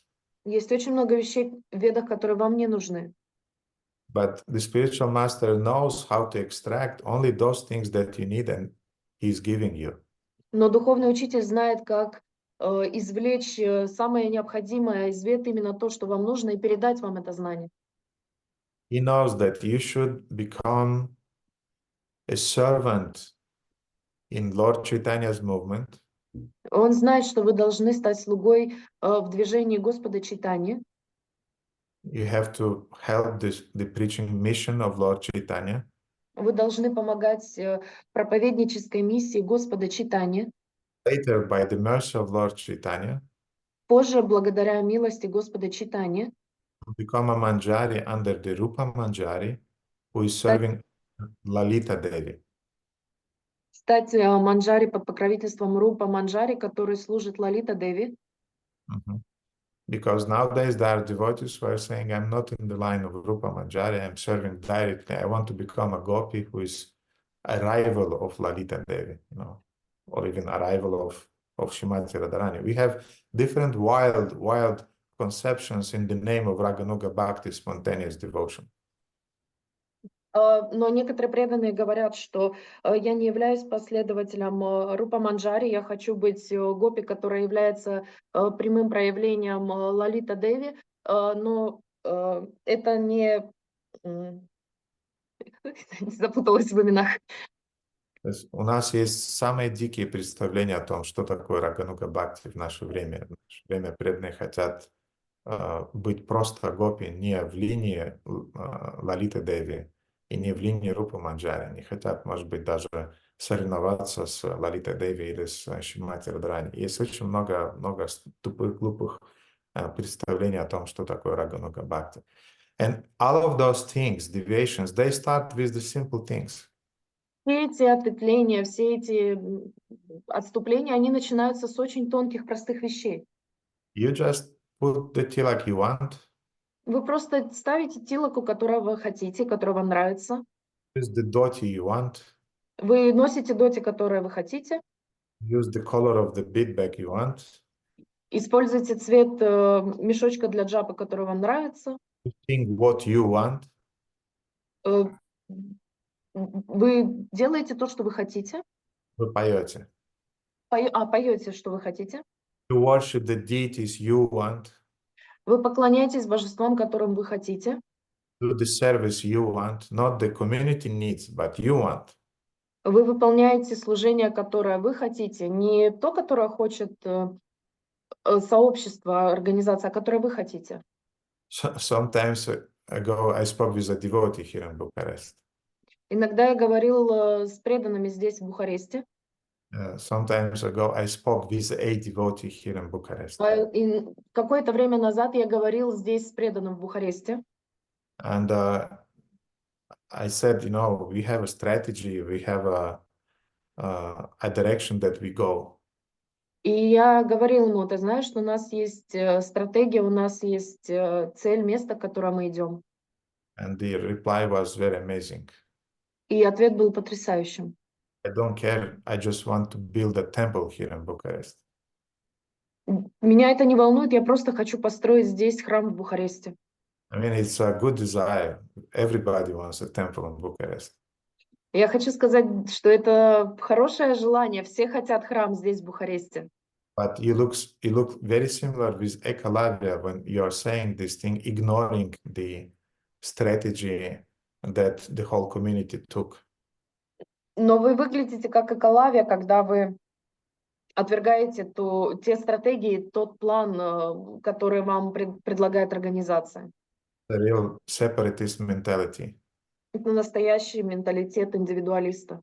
We have a community strategy how we'll come to that point. У нас есть стратегия в нашем сообществе, как нам прийти к этой цели. But if you are working on an individual way against that strategy, it's just a separatist mentality.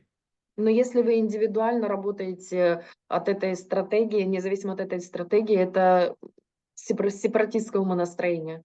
This will just nourish your pride and your envy. Это только будет подкармливать вашу зависть и гордость.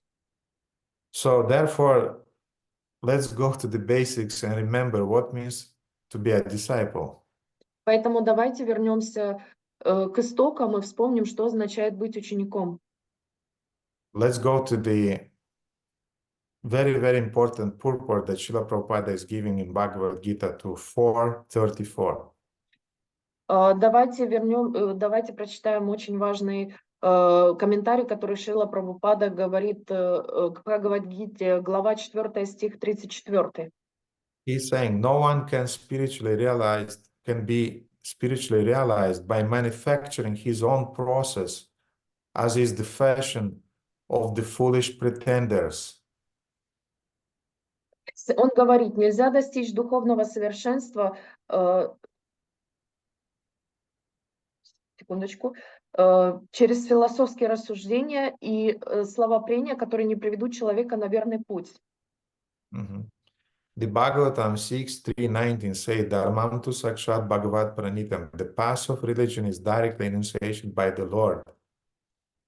И в Бхагаватам 6.3.19 сказано, что путь религии указывает людям сам Господь. Therefore, mental speculation or dry arguments cannot help lead one to the right path. Поэтому философские рассуждения и бессмысленные словопрения не приведут человека на верный путь. So this attachment to speculate, that this will be the best for me, this will be the best way to sing, this will be the best way to serve, this will be the best way to wear as my dress. This is just the tendency to speculate. И поэтому все это является глупыми спекуляциями, что у меня будет, что я буду петь, как я хочу, что я буду служить, как я хочу, я буду носить тхоти, которая мне нравится. Это все является спекуляциями. And this is also a consequence of arrogance and envy. И это также является последствием гордыни и зависти. But Gurudev, we have to have our heads we have to use our own heads. Но да, Гурудев, мы должны использовать свою собственную голову, у нас есть своя голова на плечах. Sorry, you don't have your head now. Извините, но у вас нету своей головы на плечах сейчас. Your Gurudev is giving you the head now to use it. Ваш Гурудев дает вам голову для того, чтобы вы ее использовали.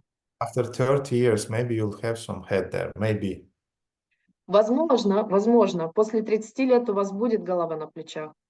But now you should learn to follow. А сейчас вам нужно научиться следовать. Just an example from my personal story. Просто пример из моей личной истории. You know, I got reinitiated after maybe 15 years in Krishna, maybe 10, something like that in Krishna consciousness. Вы знаете, что меня реинициировали после 15-10 лет в сознании Кришны, 10 лет, скорее всего. It's a long story how Shivaram Maharaj accepted me as a disciple. Это долгая история о том, как Шиварама Махарадж принял меня в ученики. I told you how Niraj Maharaj intervened because Guru Maharaj did not want to accept me, and it was a long story. Я рассказывала вам, как Нираджана Махарадж вмешался, потому что меня не хотели пускать. Это долгая история. But finally, the day of initiation came. Но наконец наступил день инициации. It was Radashtami in New Vrajadan. Была Радаштани в Швеции. В New Vrajadan. And there were many other. By the way, I got my reinitiation, I got with Shyam Bihari in the same row, in the same batch. Кстати, я получил свою инициацию вместе с Шьямом Бихари в одном ряду, в одном месте мы находились. And the Brahmana who was conducting the ceremony, И брамана, который вел церемонию, he started to explain. So take a spoon, put 3 drops of water in your right hand. и он начал объяснять: возьмите ложку, 3 капли воды в свою правую руку возьмите. And immediately my ego came forth. И немедленно мое эго вышло вперед. I know how to do the Achaman. What is he talking about? I'll just do the Achaman and that's it. You know? И я подумал, я знаю, как делать ачаман, я просто его сделаю и все. And there was Guru Maharaj, Indradimna Maharaj was there at that time. Был Гуру Махарадж, Прадюма Махарадж в то время. And right in the front of them and of all other devotees who were there, И прямо перед ними и перед всеми преданными, которые там находились, that Brahmana devotee asked me, Prabhu, what are you doing? этот брамана спросил меня: Прабhu, что ты делаешь? I said, I'm doing the Achaman. Я сказал: я ачаман делаю. He said, you should follow me. Он сказал: ты должен следовать за мной. I know how to do an Achaman. I'm on 10, 12 years in Krishna consciousness. What do you want to? I'm the temple president the whole of my life. What do you want from me? I'll do the Achaman. Вы так сказали? Я сказала ему, что... Я подумал, I know. Я сказал, что я знаю, как сделать Ачаман, но в это время я подумал, да я президент храма столько лет, что ты мне рассказываешь сейчас? And he very sternly looked at me. И он прямо посмотрел на меня. Said, no, now you do the way I say to you to do. Нет, сейчас ты делаешь так, как я тебе скажу делать. And my eyes met with the eyes of my Guru Maharaj at that moment. И мои глаза встретились с глазами Гуру Махараджа в тот момент. With his glance, he just transmitted to me that just follow now. Он своим взглядом просто мне протранслировал: сейчас ты должен следовать. And the whole of my I know best, I've been doing that and I am quite successful. Who is this guy to tell me how to do this simple Achaman? Everything just went away. И все вот эти мои вещи по поводу того, что я являюсь президентом храма, я являюсь очень успешным, я делаю это очень много лет, почему я должен следовать за этим парнем, кто это? Все это просто исчезло, растворилось. All that Svatantra, that I'm independent, I know how to do things, everything just went away. Вся эта сватантра о том, что я независим, я знаю лучше, как мне все это делать, оно все просто испарилось. So it was painful. Было больно. And I'm thinking all of these following years, 15 years after that, I'm still thinking about that situation. И спустя 15 лет я все еще думаю об этой ситуации. Because it was a very, very great lesson for me at that time. Потому что это был очень-очень великий, серьезный урок для меня в то время. Yes, you should do exactly the way that you are taught, and exactly the way that your God brothers are leading you. Да, вы должны следовать тем указаниям, которые вам дают ваши духовные братья и сестры. Because again, I'm following my Gurudev. I don't care about what my God brothers are telling me. No, this is a separatist mentality. Потому что вот это умонастроение, что нет, я следую своему Гурудеву, а не своим старшим братьям и сестрам духовным, это менталитет сепаратиста, индивидуалиста. And Prabhupada is saying here in the purport, he's continuing, and he's speaking about independence. И Шрила Прабхупада продолжает в этом комментарии, он говорит о независимости.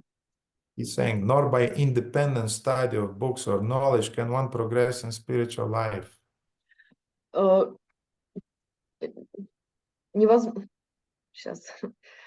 Невозможно, нельзя достичь духовного совершенства и с помощью самостоятельного изучения священных книг. One has to approach a bona fide spiritual master to receive the knowledge.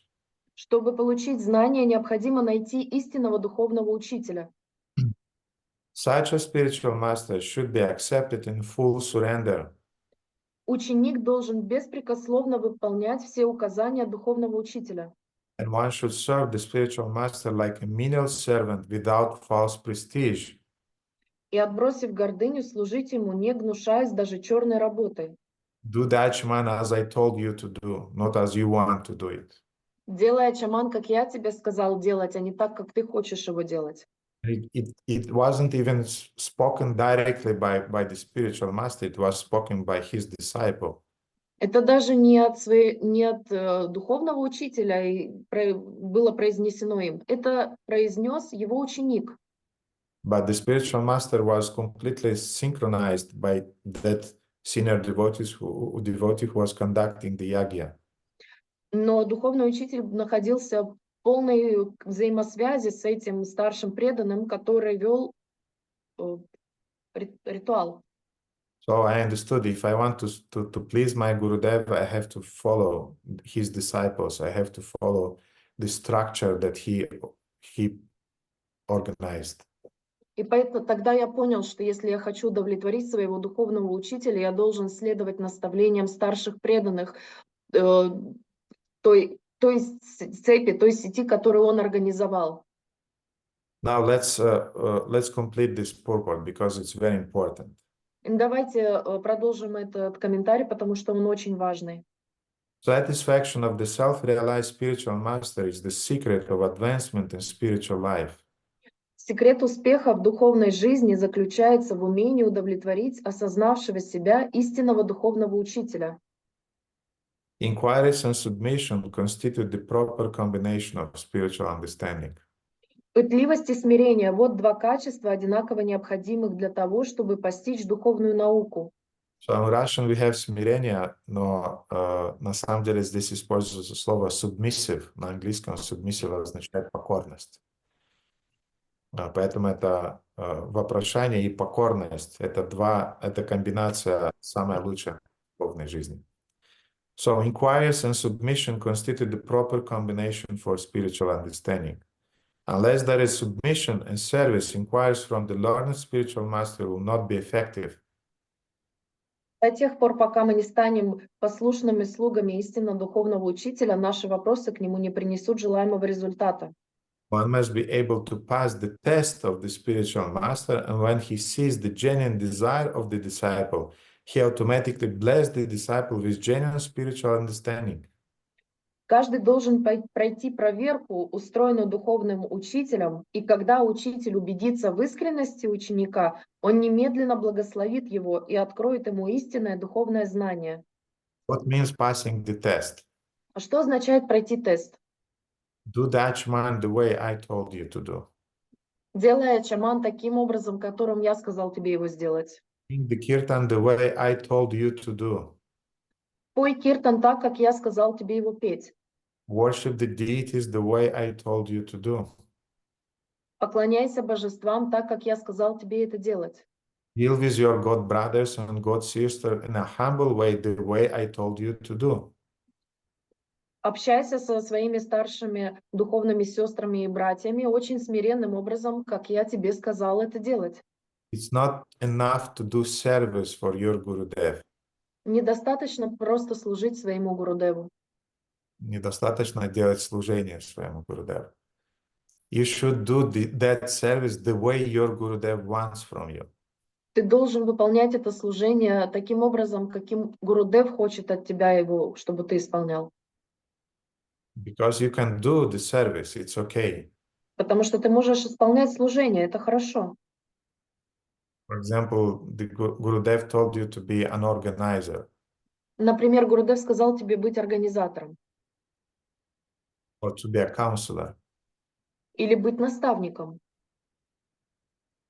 And if you are, how to say, if you are doing it in an improper way, И, как сказать, если ты выполняешь это неправильным образом, you're pushing people, you're very heavy with people, you're cruel with them, you're just chastising them all the times, and you're not encouraging them. Yes, you are doing the right thing, but you are not doing it in the right way. и тогда, если ты постоянно поправляешь, ругаешь, давишь на людей, толкаешь их все время, подталкивая к знанию грубым образом, то да, ты делаешь правильную вещь, но выполняешь это неправильным образом. So passing the test that the spiritual master is setting for you means to be submissive. И поэтому проверка тестом, который представляет тебе духовный учитель, это проверка покорности. To do right things, but to do them in the right way. Да, делать правильные вещи, но также делать их правильным образом. And when he sees the genuine desires of the disciple, he automatically blesses the disciple with genuine spiritual understanding. И когда он убедится в искренности ученика, он немедленно благословит его и откроет ему истинное духовное знание. And this mood of a disciple I spoke many times about it, but I want to repeat it because it's important. So this mood is called Snigdha Shishya, which means the mood of a gentle disciple. И это умонастроение, я уже много раз об этом говорил, но это очень важно, поэтому повторю, называется Снигдха Шишья. Snigdha means affection. Snigdha means submission. Снигдха означает покорность, снигдха означает мягкость, Yes, gentleness. нежность. We want that our Gurudev always will be very gentle with us. Мы хотим, чтобы наш Гурудев всегда был очень нежным с нами.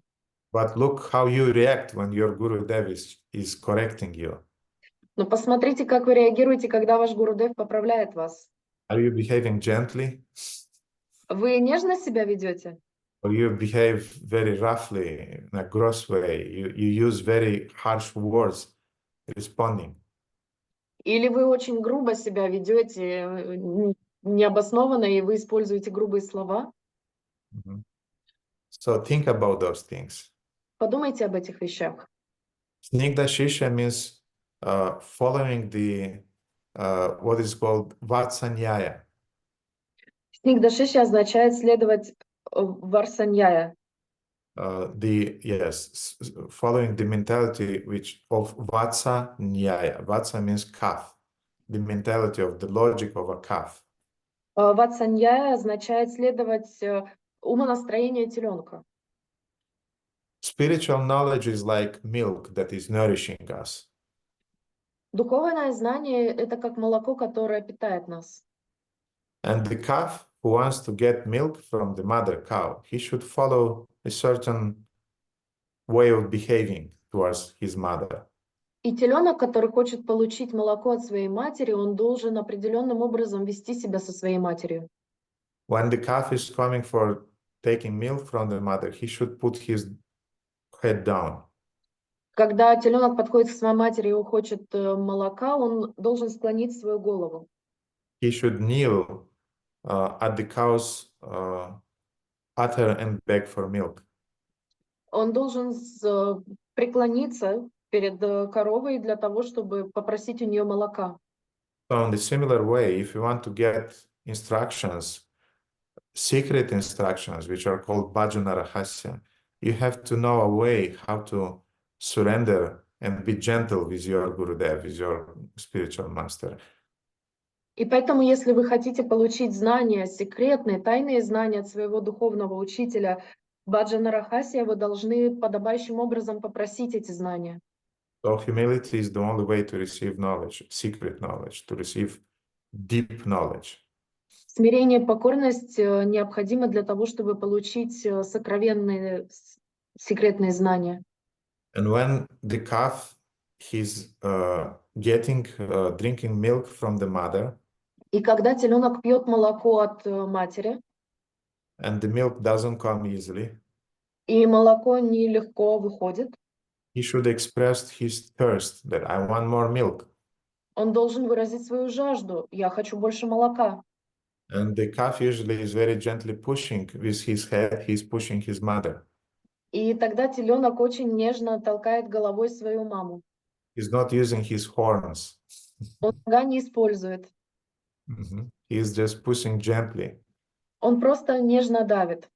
So if you don't understand something from the spiritual master, don't use the horns. Если вы что-то не понимаете от что говорит духовный учитель, не используйте свои рога. Ask gently. Попросите нежно. I need more clarification. I need more explanation. I need more knowledge to understand how this works. Мне нужно больше объяснений, мне нужно больше пояснений. Я должен понять, как это устроено и как это работает. And this is called pariprashna.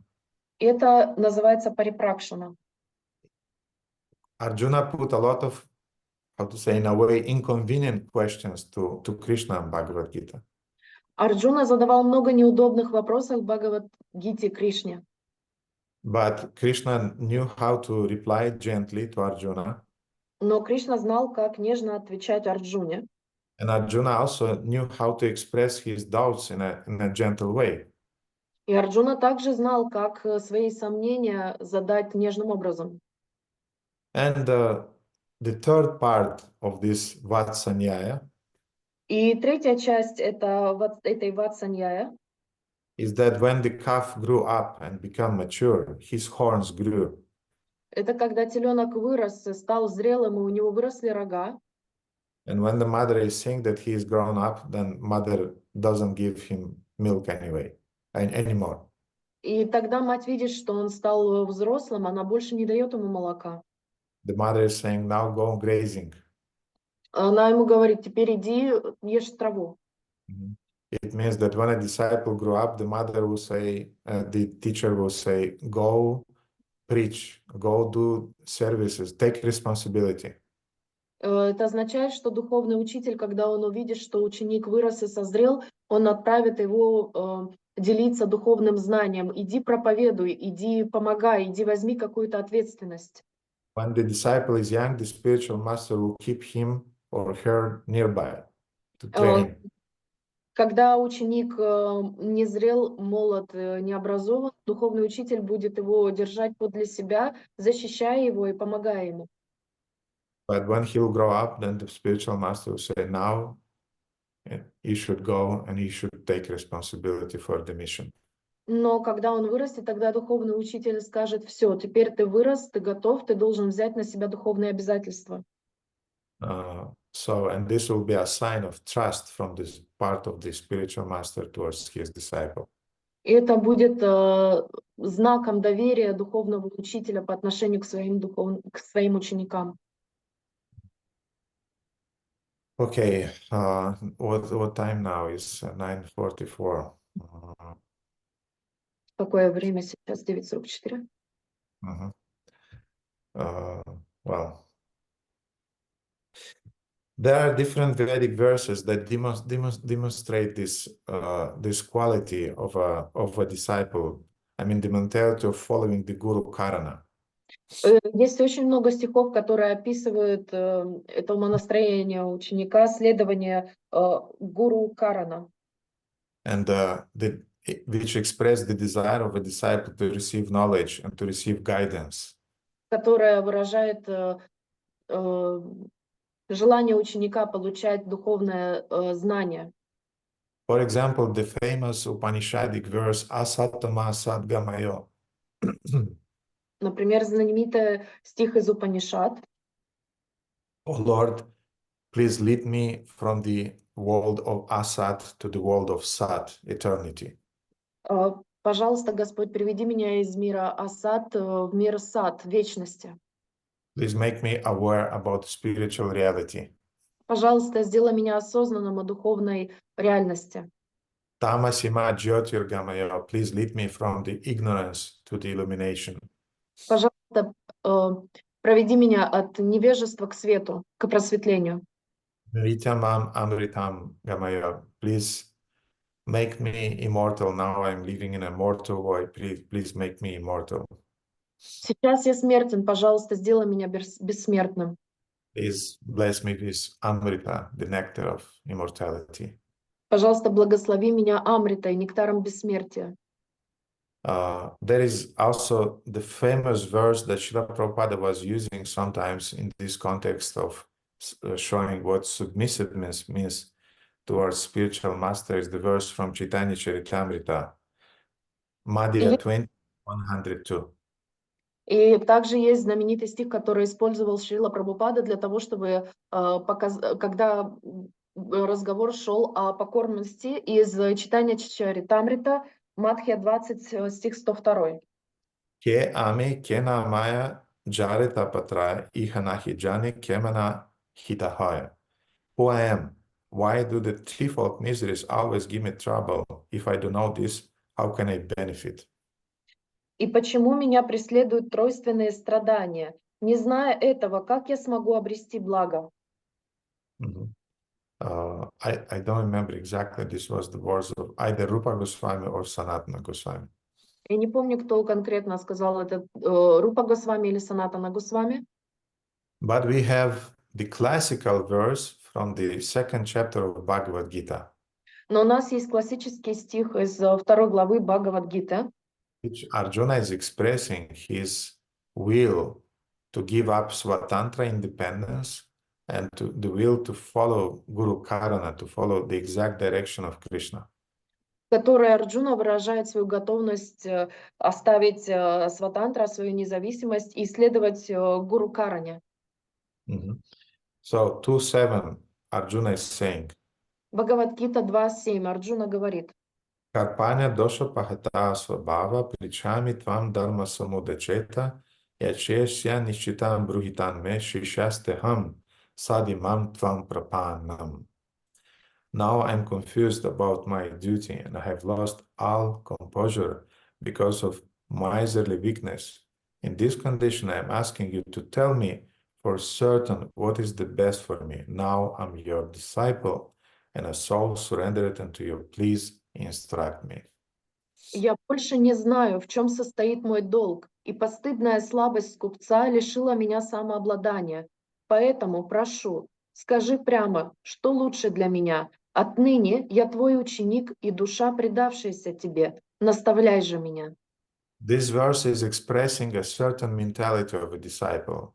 Этот стих показывает нам определенное умонастроение ученика, Mentality of submissiveness. настроение покорности. And it's exactly the same mentality Vyasadeva showed us today in the two verses that we read. Это такое же умонастроение, которое нам показал Вьясадева в 2 стихах, которых мы прочитали ранее. And one of the classical stories from the Vedas about this mentality is the story of Satyakama. И одна из классических историй, описанная касательно этого, это история Сатьякамы. I mean, we are talking about submissiveness, which is contrary to the Svatantra independence. Мы сейчас говорим с вами о покорности, которая является противоположностью Сватантра, независимости. So this story about Satyakama appears in Jabala Upanishad and also appears in Chandogya Upanishad. Итак, эта история Сатьякама описана в Джабала Упанишад и Сандокья Упанишад. Satyakama, he was a boy, Сатьякама, он был мальчиком, did not have a father. у которого не было отца. He had only his mother. У него была только мать. When he grew up, Satyakama felt the necessity to get training under the guidance of a guru, especially of a I forgot the name of it. I think it was Gautama Muni. Anyway. Когда Сатьякама вырос, он почувствовал необходимость наставления от гуру. По-моему, это был Гаутама Махарадж. Yes, his name is Haridrumata Gautama. Yeah. Да, его имя Харидумата Гаутама. He came to Gautama Muni. He came and he said, Gurudev, can you please accept me in your school, in your Gurukul? I want to become your student. Итак, Сатьякама пришел к Гаутама Муни и сказал: пожалуйста, Гурудев, могли бы вы принять меня в ученики? And Gautama Muni immediately asked him, can you tell me your lineage? И тогда Гаутама Муни спросил: можешь ли ты мне рассказать о своем происхождении? Because this was the tradition to give knowledge only to those who were born in the Brahmana families. Потому что такова была традиция давать знания только тому, кто был рожден в семьях пранама. And the boy Satyakama said that I don't know my lineage. И Сатьякама, мальчик, сказал, что он не знает своего происхождения. Ask my mother. Я спрошу свою мать. So Satyakama came to his mother by the name Jabala. И тогда Сатьякама пришел к своей матери по имени Джабала. He said that, dear mother, I want to become a disciple in the school of Gautama. And he is asking to which Gotra I belong, to which family, dynasty I belong. И он сказал: мама, я хочу стать учеником Гаутама, и меня спрашивают о моем происхождении, о моей линии, о том, в каком роду я состою. And Jabala, she was very sincere, and she said, my son, unfortunately, I cannot tell you exactly to which Gotra you belong, because I was serving as a maidservant in different families. I was serving different men, and you kind of like appeared as a result of my contact with different men. I don't know exactly who is your father. И Джабала, она была очень искренна, и она сказала: сын мой, к сожалению, я не могу тебе сказать, к какой Готре ты принадлежишь, потому что я служила в различных домах как слуга, и из-за того, что и ты просто появился в результате моих взаимодействий с различными мужчинами, я не знаю, к какой линии ты принадлежишь. So tell your Gurudev that your name is Satyakama, the son of Jabala. Так скажи своему Гурудеву, что твое имя Сатьякама, сын Джабалы. It's interesting that she had also a kind of dignity, because it's not easy to say this, to your son. I mean, she was also kind of like, how to say, she wasn't simple.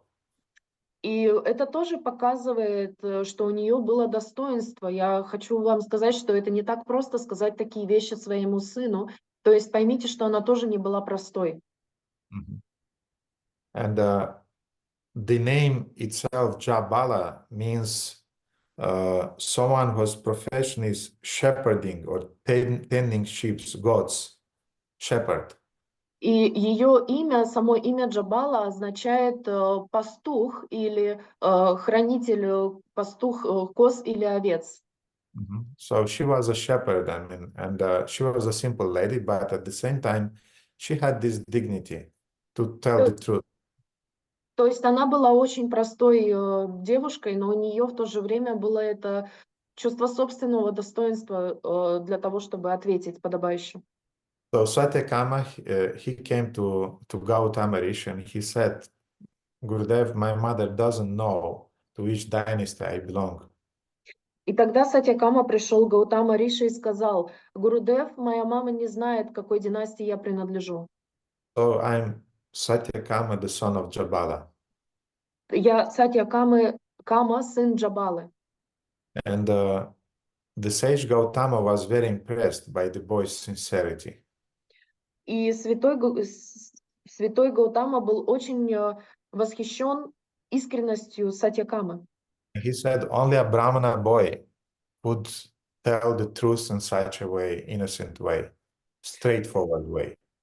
И он сказал, что только сын Брамана мог сказать истину таким прямым путем, не ища других путей, обходных путей, прямо сказать истину. Sometimes we know how to cover the truth, to put some sugar. Мы знаем обходные пути для того, чтобы сказать истину, добавляем сладкого, сахара добавляем в правду. But Satyakama, no, he was straightforward. Но Сатьякама нет, он был очень прямолинеен.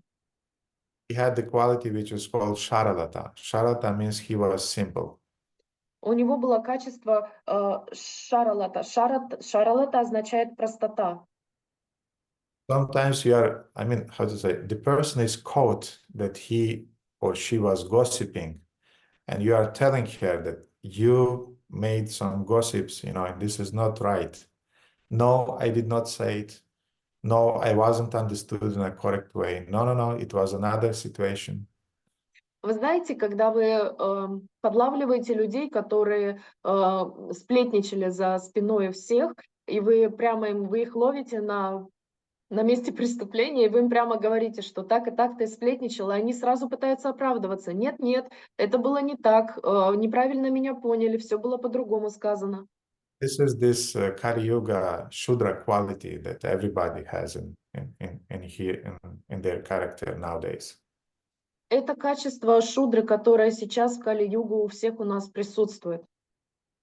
But we should cultivate Sharadata, which means straightforwardness and sincerity. Но мы должны культивировать в себе шаралата, простоту и прямолинейность.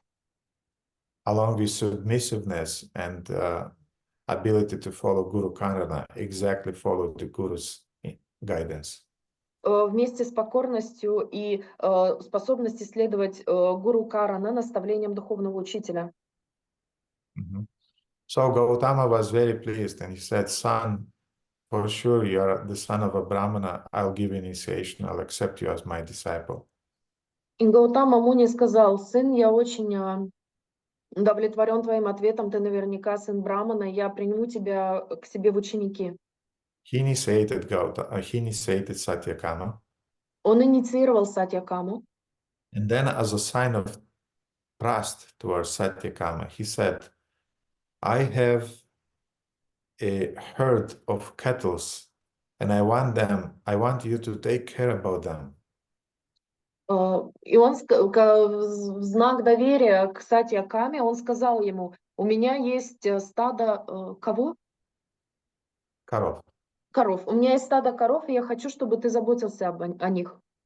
And I don't remember, there are different numbers, but sometimes they're saying 100, sometimes they're saying 400 cows that were part of this herd.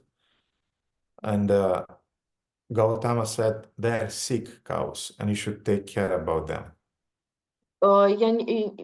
Точное число не называют, потому что в разных источниках по-разному. Где-то это 100 коров, где-то это 400 коров. Но Гаутама передал этих коров Сатьякаме, сказав, что это больные коровы, и ты должен заботиться о них. And Satyakama, he did not object that why do you give me these sick cows? И Сатьякама не начал возникать: а почему ты даешь мне больных коров, почему я должен заботиться о них? Why do you send me to preach in Romania? Почему ты посылаешь меня проповедовать в Румынию? No, why do you send me to preach in Russia or Ukraine? Почему ты посылаешь меня проповедовать в Россию или в Украину? In Turkey? В Турцию? Why don't you send me to London or to Hawaii? Почему ты не пошлешь меня в Лондон или на Гавайи? Знаете. So, why you want me to be a counselor for this devotee, who is definitely problematic devotee? Почему ты хочешь, чтобы я стал наставником для этого преданного, который явно с проблемами? Why don't you give me a very nicely behaved, with a nice character, a devotee with a nice character, with a nice behavior, who is very gentle? Почему ты не дашь мне преданного, у которого очень хорошее поведение, очень замечательный характер, и который очень мягкий и нежный? All the devotees who are joining there, I mean, they're made of false ego. Все преданные, которые приходят, у них, они сделаны из своего ложного эго, они слеплены из него.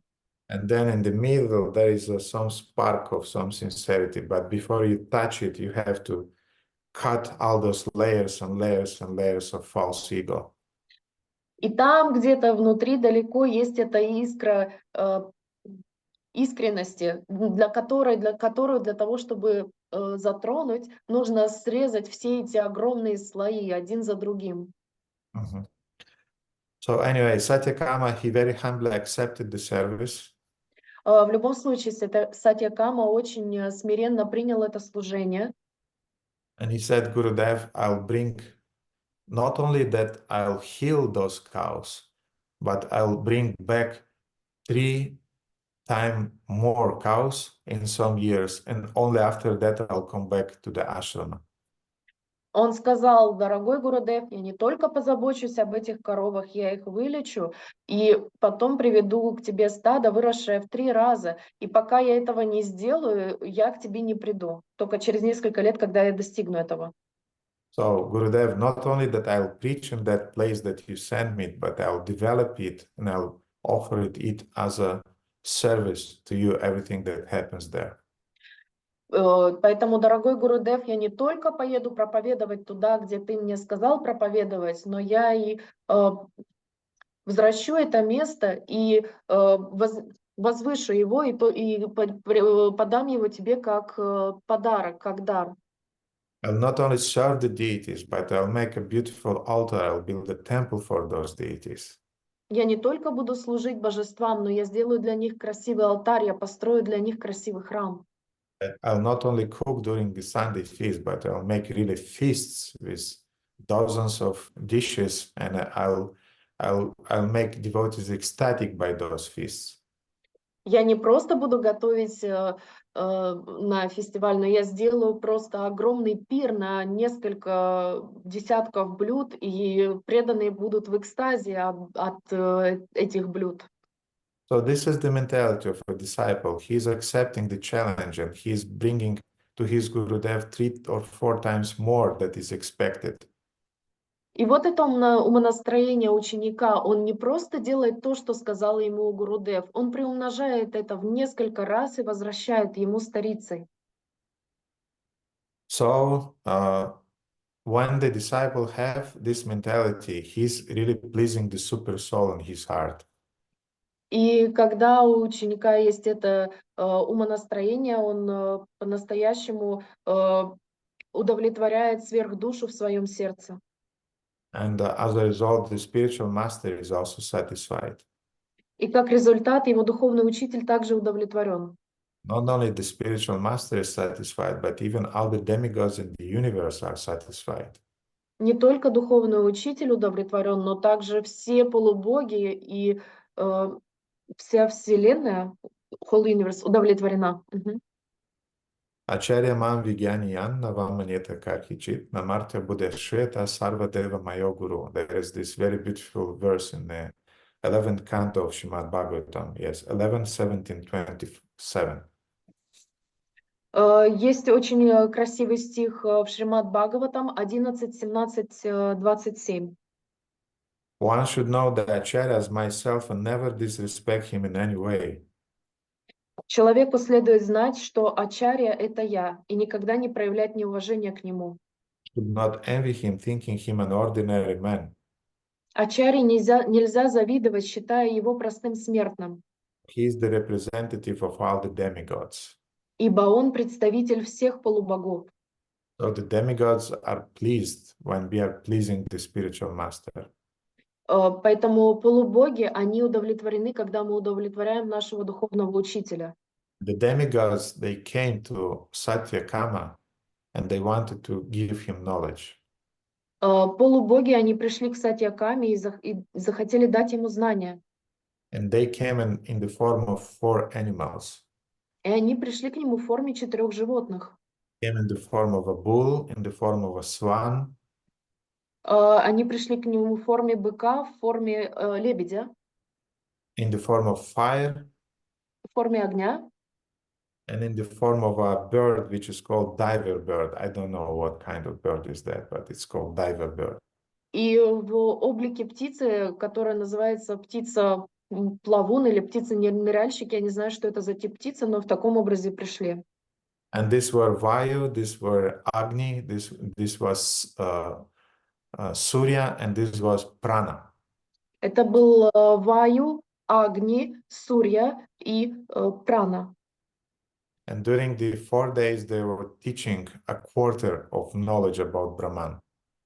И они на протяжении 4 дней дарили знания, брахманическое знание. So Satyakama received only 4 lectures. То есть Сатьякама получил только 4 лекции. Just 4 lectures were enough for him to become almost self-realized. И этих 4 лекций хватило ему для того, чтобы стать почти самореализованным.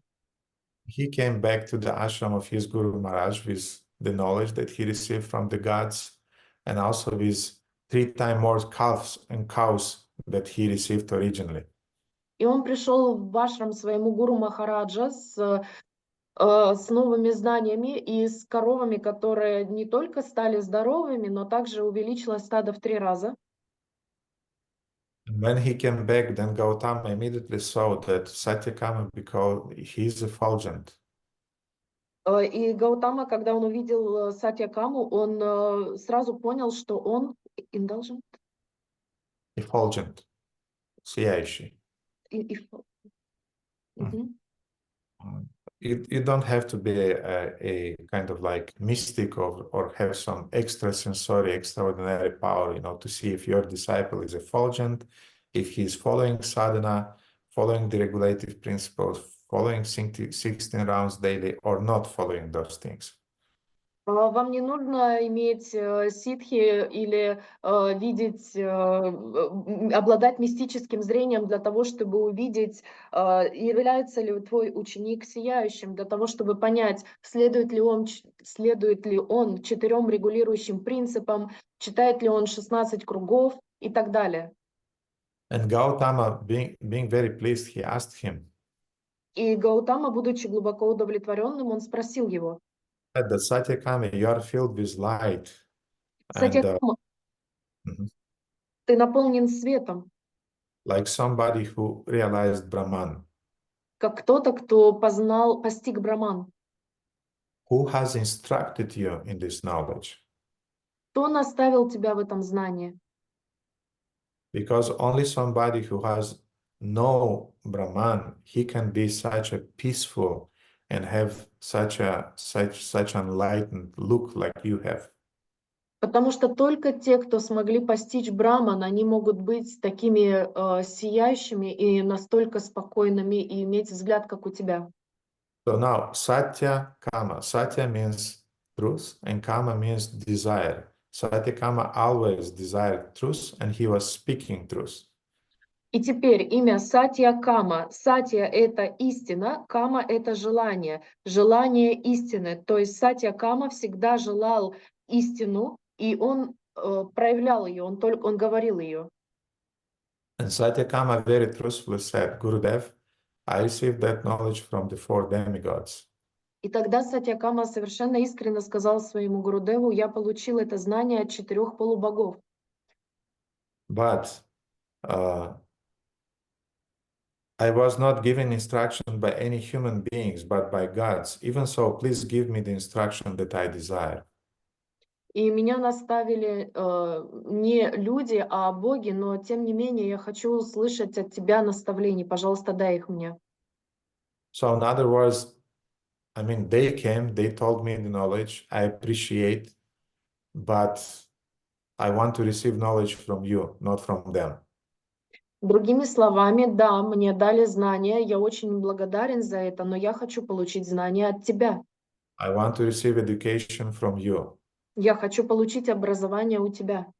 This is called Gurukarana. I want exactly to receive the knowledge that you are giving me, not others. Вот это означает Гурукарана. Я хочу получить знания, которые ты можешь мне дать, а не другие. And when Gautama saw this chastity in the behavior of Satyakama, he was very moved. И когда Гаутама увидел эту искренность, целомудрие в том, что говорил Сатьякама, он был очень удовлетворен. So Gurudev immediately see you are a chaste disciple or you are hanging with everybody disciple. Гуру, он всегда видит, являетесь ли вы целомудренным учеником или вы со всеми подряд общаетесь. And Satyakama said that, please confirm me this knowledge or infirm it and give me other knowledge that you consider that I should receive. И тогда Сатьякама сказал, пожалуйста, подтверди это знание, которое я получил, или дай мне другое знание, которое мне необходимо. And when Gautama saw this attitude, he became very pleased. И когда Гаутама увидел это умонастроение, он был очень удовлетворен. And then he gave to Satyakama the knowledge about truth. И тогда он дал наставление Сатьякаме об истине. And Satyakama became a self-realized soul. И тогда Сатьякама стал самореализованной душой. As a result of his obedience, В результате своего послушания, truthfulness, искренности and simplicity. и простоты. And he became a spiritual master who had a whole lineage of disciples after him. И он стал духовным учителем, у которого организовалась цепь учеников после него. Of course, there are many, many other stories in the Vedas about what means submissiveness and what means to follow your Gurudev's teachings in a, how to say, straightforward way, Gurukarana, exactly as the Guru is teaching. Конечно, существует в Ведах очень много других историй о том, что означает смирение и покорность, и что означает действительно следовать Гурукаране, наставлениям своего духовного учителя. What means to give away this Svatantra, this independence from the Guru. Что означает оставить эту сватантру, независимость от духовного учителя. In other words, to give up our false ego. Другими словами, оставить наше ложное эго. And to give up the envy and arrogance. И оставить зависть и гордыню. And this is exactly what Vyasa Deva is demonstrating in today's two verses that we read. И это именно то, что демонстрирует Вьясадева в тех двух стихах, которые мы сегодня прочитали. I'll read the verses and we'll finish. Я прочитаю эти стихи, и мы закончим. I therefore question you about the root cause of my dissatisfaction. Like the sun, your goodness can travel everywhere in the three worlds, and like the air, you can penetrate the internal region of everyone. As such, you are as good as the all-pervading super soul. Please therefore find out the deficiency in me, despite me being absorbed in transcendence under disciplinary regulations and vows. Это 1.5.29? Да, это стихи, которые мы сегодня прочитали еще. Это, нет, это 1.5.5 и 1.5.6. Потеряла их. 1.5. Так или иначе, преданные могут увидеть их. Да. Okay. Is there any questions, dear devotees, regarding the subject that we discussed today? Итак, дорогие преданные, есть ли вопросы по тем темам, которые мы сегодня обсуждали? Again, many of you have to go to work, and I'm sorry, but you can switch off the cameras. I mean, no need to stay the whole thing, the whole lecture. I'm happy to see your faces in the beginning of the program, the beginning of the lecture. And don't forget to turn your cameras when we start the programs. But later, when it becomes late, 9:30, 10, and you have to go to the work, no problem with that. И опять же, те из вас, кто должен идти на работу, я все понимаю, извините за позднее время. Когда вы начинаете лекцию, вы можете оставлять камеру открытыми, но когда подходит время и вам нужно идти на работу, вы можете просто выключить камеру, находиться с нами, но в любом случае я очень рад видеть вас, ваши лица утром, что вы находитесь вместе с нами. Okay, I see Alena, Alena and then Daria. Алена и Дарья. Харе Кришна, дорогой Гурудев, примите, пожалуйста, мои поклоны. Вся слава Шри Прабхупаде, Харе Кришна, дорогие преданные. У меня вопрос, Гурудев, в первой трети своей лекции, когда вы говорили только начинали говорить о Сватантре и о том, что когда преданные делают какие-то вещи с неправильной мотивацией, они приходят к выгоранию. Вот вы сказали, выгорание – это результат неверной мотивации. Могли бы вы пояснить, как из неправильной мотивации вытекает выгорание? Сейчас я в нашей ятре наблюдаю преданных 10-13 лет практикующих, которые с признаками выгорания такого, они не озлоблены, но это люди расстроенные, обиженные, отгороженные, и хочется понимать, как вот эта неправильная мотивация ведет к этому. Это искренние люди, это хорошие люди. Вот, чтобы в это не попасть. Какой-то такой вопрос. Харе Кришна. In the beginning of the lecture, you said that inappropriate motivation leads to emotional burnout or burnout in general. And Mataji observes that in their yatra, devotees who had 10-13 years of devotional service, they have this burnout. And to be short, what is the how to avoid this burning out? The reasons of that. For example, the motivation of your services is not the desire to please Guru and Krishna, but the motivation is to become famous as a very efficient organizer, pujari, preacher. Например, когда твоя мотивация не является удовлетворение гуру или преданных, которым ты служишь, а ты это делаешь для славы, для того, чтобы прослыть лучшим преданным, лучшим пуджари, лучшим слугой и так далее. Because when you are doing your service internally, it's called bhajana. Потому что если ты внутренне делаешь служение, это называется баджана. Bhajana means that you're doing it for Krishna in your heart. Баджана означает, что ты делаешь это для Кришны в своем сердце. When you are doing the service for Krishna in your heart, you receive Krishna reciprocate, and you feel satisfaction, you feel santushta, you feel happiness. Потому что когда ты делаешь баджана, когда ты делаешь служение, выполняешь его для Кришны, ты чувствуешь удовлетворение в своем сердце, потому что Кришна отражает свое состояние, и ты чувствуешь то, что в своем сердце, ты чувствуешь там радость. Savaipum sa parodharmo yato bhaktirat hokshaja ahayatukia pratihata yayatma suprasidati. This is a very beautiful verse from the first canto of Srimad Bhagavatam, which is saying. Это очень красивый стих из первой главы Шримад Бхагаватам, который говорится.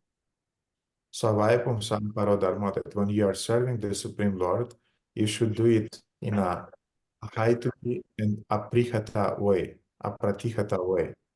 Когда ты служишь великому Господу, ты должен служить ему этими двумя способами. Ahayatuki, that you should not have egoistic desire. Вы пропадаете.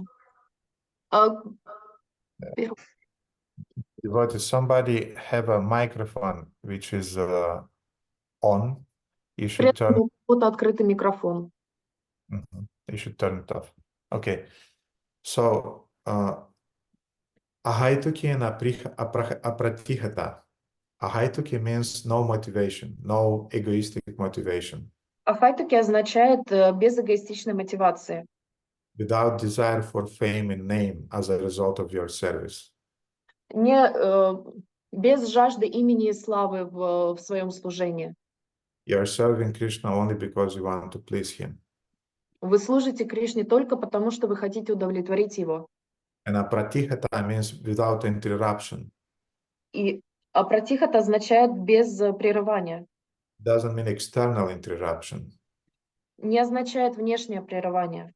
Means that in your intention to please Krishna, you are fixed. Это означает, что вы в своем желании удовлетворить Кришну, вы постоянны, последовательны. But today I want to please him, tomorrow I don't want to please him. Сегодня я хочу его удовлетворить, завтра я не хочу его удовлетворять. Tomorrow I have material desires that I need to fulfill. Сегодня у меня есть материальное желание, которое мне нужно удовлетворить. So when you have this mentality, then yayatma suprasiditi, only such kind of attitude can satisfy the soul. Только такое отношение может удовлетворить душу. And you feel prasidati, which means you feel satisfaction and happiness in your heart. И тогда ты чувствуешь прасидати, что означает радость и удовлетворение в твоем сердце. Burnout also is a result of attachment to the results. Выгорание также происходит из-за привязанности к результатам. Either gross results, Или к материальным результатам. gross results means results in the form of kgs and in the form of money, in the form of certain material things that you can tangibly touch and present to others.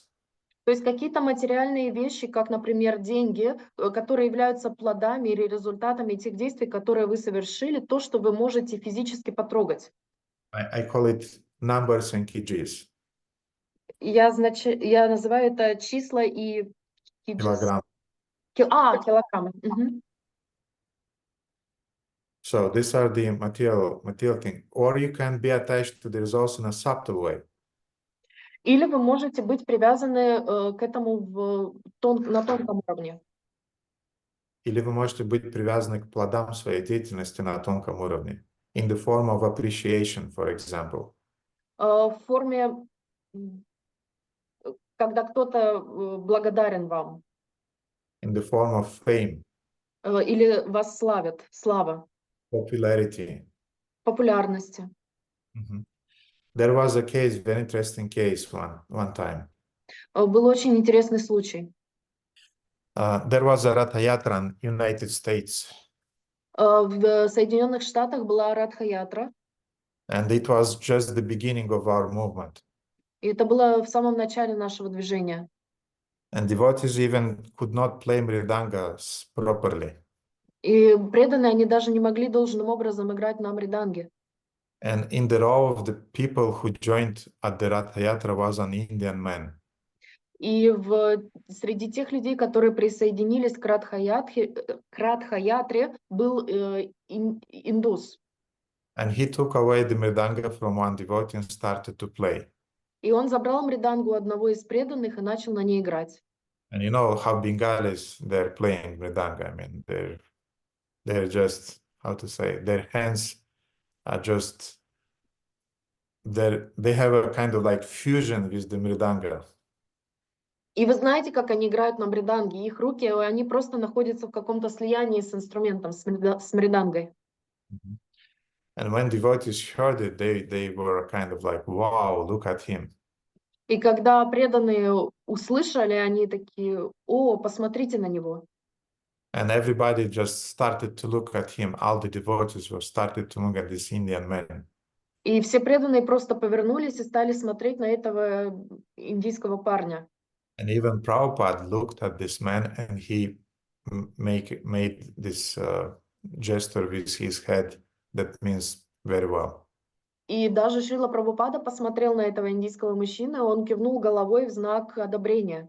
But Ratha Yatra is not about an Indian man who is playing the mridanga. Ratha Yatra is about the Lord. Но Радха-ятра, она не об индийском мужчине, который знает, как хорошо играть на мриданге. Она про Господа. And then after a few minutes, devotees again started to look at Lord Jagannath and they started to concentrate on the kirtan and on the procession. И через какое-то время преданные стали снова смотреть на Господа Джаганата и стали быть внимательными на киртан и на саму процессию. And of course, they again started to be attentive at Srila Prabhupada. И они снова были внимательны к Шриле Прабхупаде. And this Indian man, he played for 5 more minutes. И этот индийский мужчина, он играл еще около 5 минут. But when he saw that nobody is looking at him, he put the mridanga away, and that's it. Но когда он понял, что на него никто не смотрит, он просто отложил мридангу и все. So his motive wasn't pleasing Lord Jagannath. То есть его мотивацией не было удовлетворения Господа Джаганатхи. His attitude was, you fools, you don't know how to play, I'll show you how to play.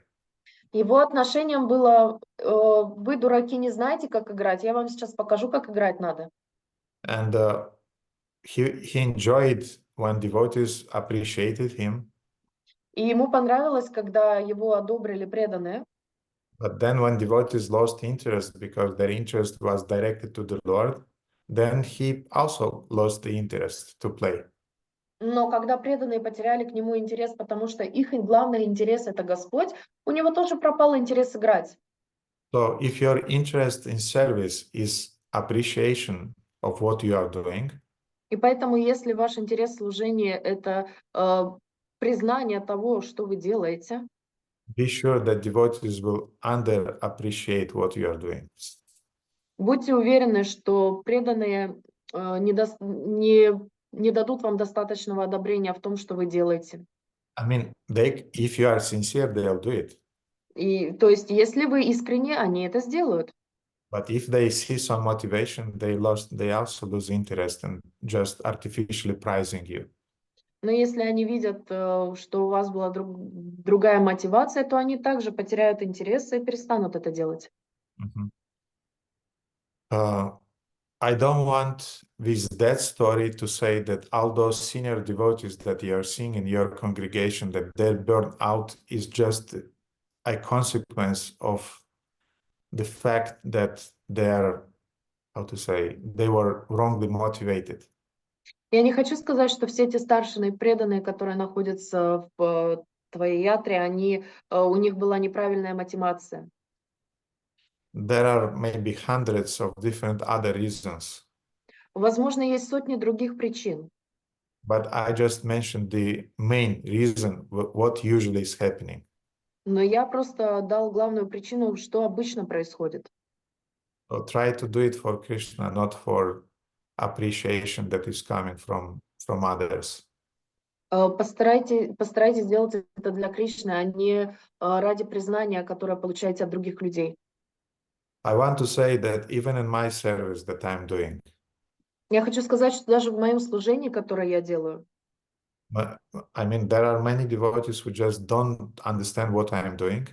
я хочу сказать, что есть много преданных, которых не понимают, что я делаю. There are devotees who are criticizing what I'm doing. Есть преданные, которые критикуют то, что я делаю. Even when I started to learn English, I was criticized that I am losing my time. Даже когда я начал изучать английский, меня критиковали, что я теряю свое время. When I was distributing books in Romania, I was criticized, why not in Moldova? Когда я распространял книги в Румынии, меня критиковали, почему я не распространяю книги в Молдове. When I started this social Sankirtan project, I was criticized that this is not the straightforward way of distributing. You should distribute like normal people. И когда я продвигал проекты Санкиртана через распространение книг через Санкиртана, и меня критиковали, что это не подобающий образ распространения знания, что нужно делать его обыкновенным образом. Anything that I started was criticized. Все, что я начинал, все критиковали. But I always was looking, is my senior Vaishnava who appointed me to do this service, is he pleased or not? Но я всегда был внимательным, что если старший преданный был удовлетворен в том, что я делаю, или нет.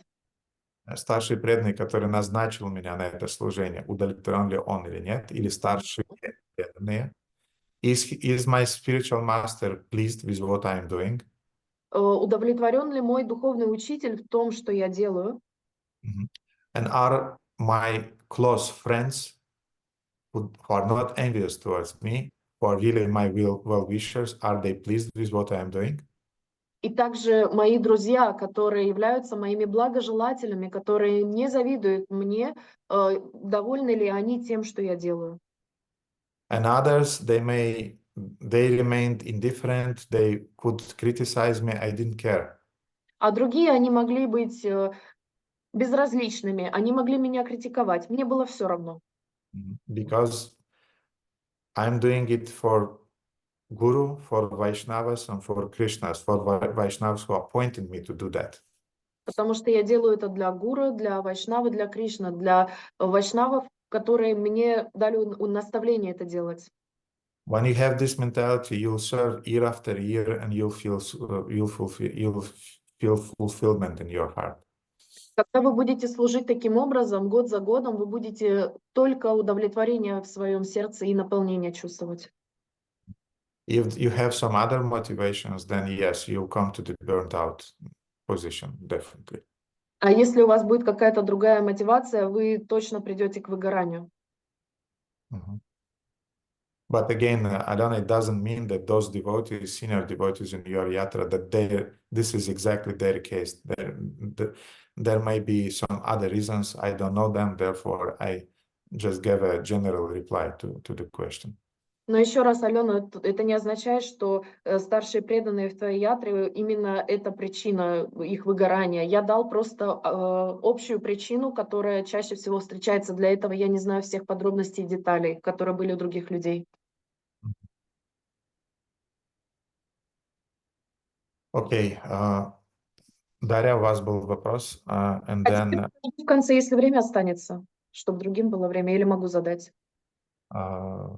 Хорошо, можем оставить на конец. Аруна, пробуй, пожалуйста.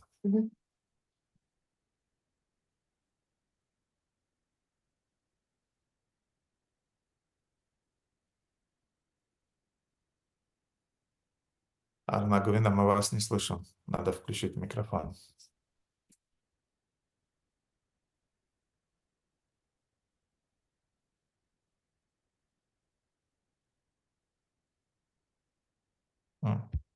Надо включить микрофон, не слышно вас.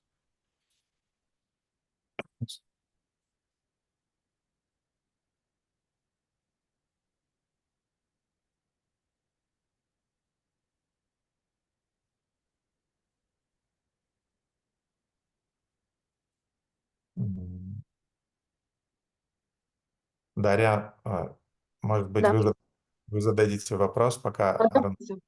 So my question is, I heard today, after this lecture, I have thousands of questions, but one is the most simple is about the colors of the bag, the colors of dhoti and mala and everything.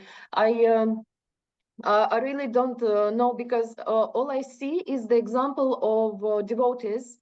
And it's very hard for me to, I couldn't know, for example, that the color for the bag should be white. Maybe I have some problems with color of my sari. Maybe I have, with Mala, with the grace of Gurudev, he explained to me in the first day of when we were in India. But I cannot know all the details. And right now I really get scared because I understand that I take all these things from other devotees who might do it in their own way, but they also are unconscious of what they are doing. So maybe Gurudev, you have some book, maybe there is a book, maybe there is a lecture which I have to listen to know from the beginning what I have to, the minimum, the essentials which I have to do to not make mistakes. Я спросила у Гурудева, что я следую примеру преданных, которые также совершают ошибки, например, в цвете мешочка для джапы или цвета дхоти и так далее и тому подобное. Возможно, есть какая-то рекомендация по книге или лекции, которую я могу прослушать, потому что мне становится страшно, я все больше и больше нахожу ошибок, которые не зависят от меня, я их делаю, потому что я вижу пример других людей. Well, Daria, usually we have in our communities, we have the courses which are called Vaishnava etiquette courses. Обычно у нас в сообществе есть курсы, которые называются курсы вайшнавского этикета. I gave this course here in Bucharest some years back. Я дал этот курс здесь, в Бухаресте, несколько лет назад. And I would encourage probably Navanari Mataji with Baladeva Prabhu to organize this course again for the beginner devotees. Я, скорее всего, попрошу Баладеву и Наванари Матаджи для того, чтобы они провели этот курс здесь, в Бухаресте, еще раз для начинающих преданных.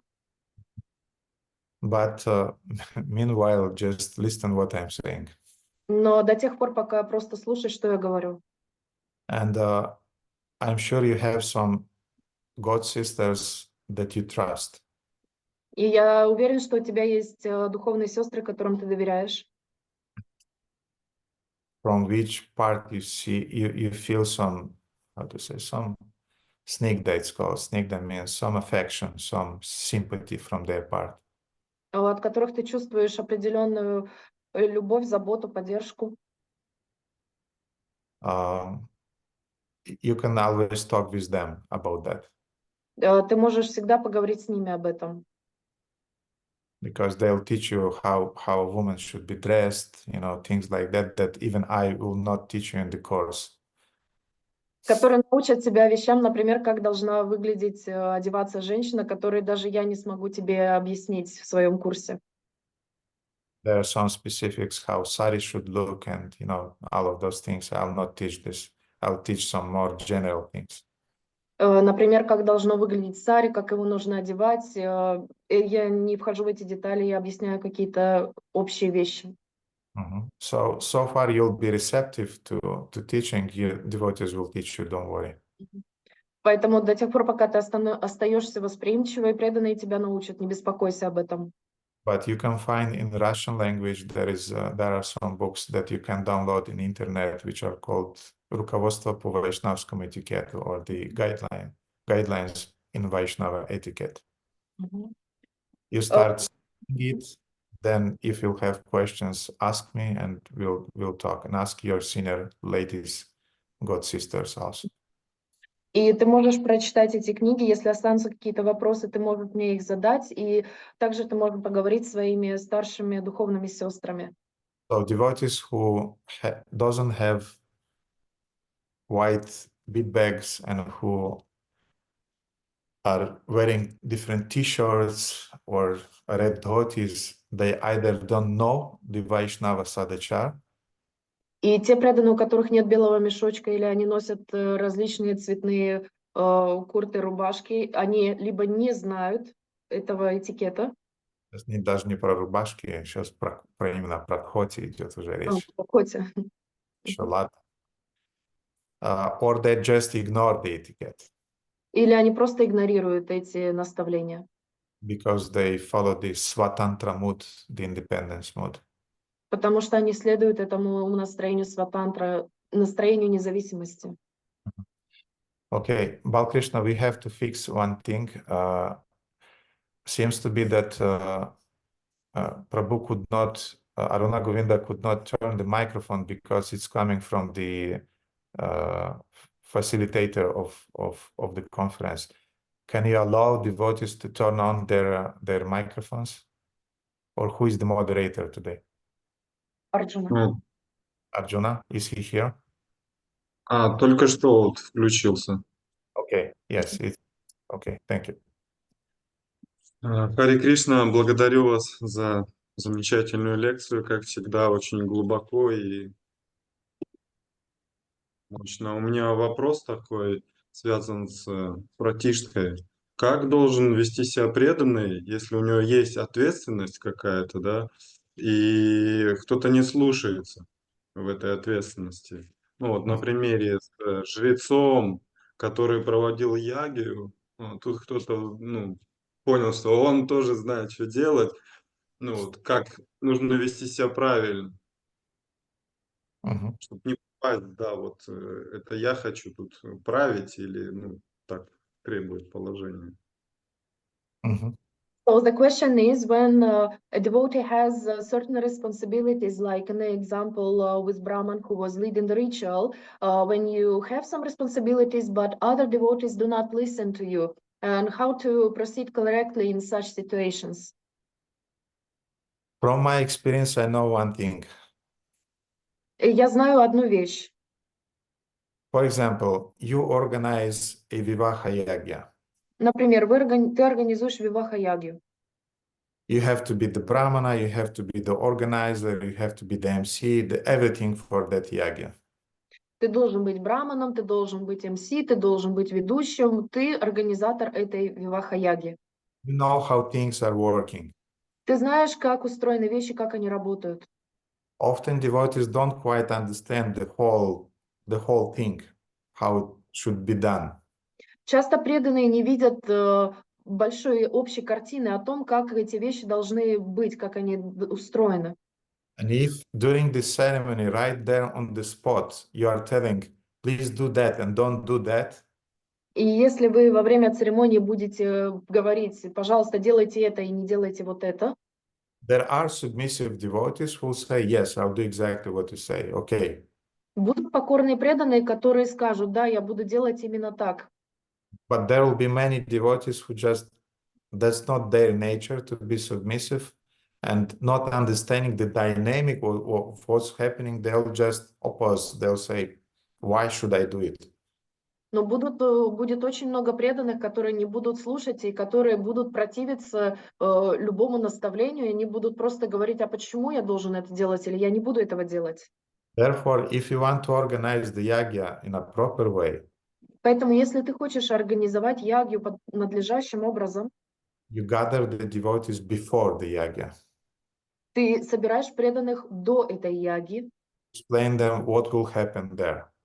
объяснишь им, что будет происходить на этой яге, And you tell them that maybe there will be some situations that we can't cover now, can't describe now, because it will be something unexpected. и ты можешь им сказать, что будут появляться ситуации, которые будут для нас всех неожиданными, и мы не можем их сейчас здесь обсудить. And I'll not have time right on the spot to explain you why should you do something or shouldn't you do something. И я не смогу вам тогда объяснить, почему вы должны что-то делать в определенный момент или что-то не должны делать. If you explain these things in a very soft way, Если вы объясните эти вещи очень мягким образом, and you are doing this preventive work, и вы будете делать эту профилактическую работу, будете эту делать. превентивно, как бы вы будете с ним. Usually 99% of devotees, they understand. Обычно 99% преданных, они поймут. So if you want on the battlefield that your team will follow you, Если вы хотите, чтобы на поле боя ваша команда следовала за вами, you have to do a lot of preventive work with them, proactive work, training with them. вы должны провести очень много превентивной работы, очень много тренировки с ними провести. In other words, an effective leader is one who is investing time in his team. Другими словами, эффективный лидер – это тот, кто инвестирует очень много времени в свою команду. And these sort of things are dealt via communication. И эти вещи, они они организуются в общине. Они разрешаются через коммуникацию. Communication. So you should learn to communicate things and to explain to devotees things.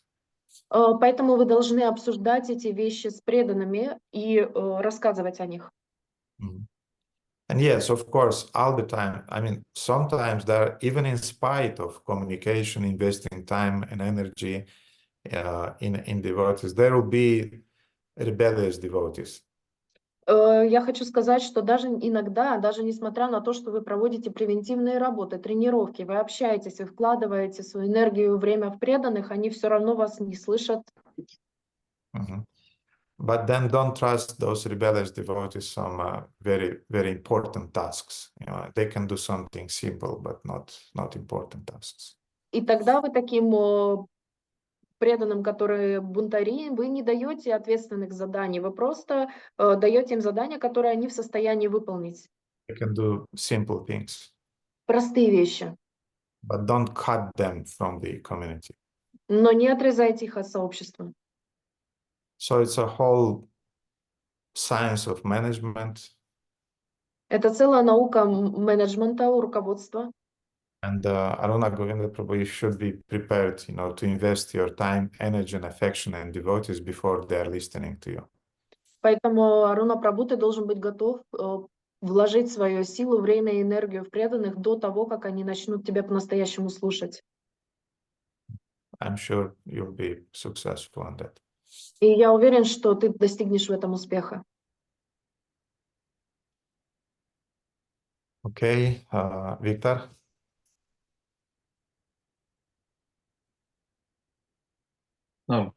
Спасибо, Гурудев, спасибо большое за лекцию, очень интересная, конечно, очень много вопросов, хочется без конца обсуждать эту тему, но еще у меня есть желание такое поделиться с вами примером с Сватантры, который мы буквально вчера с преданными прочитали, и такая поразительная синхронизация, что мы читаем и сегодня обсуждаем.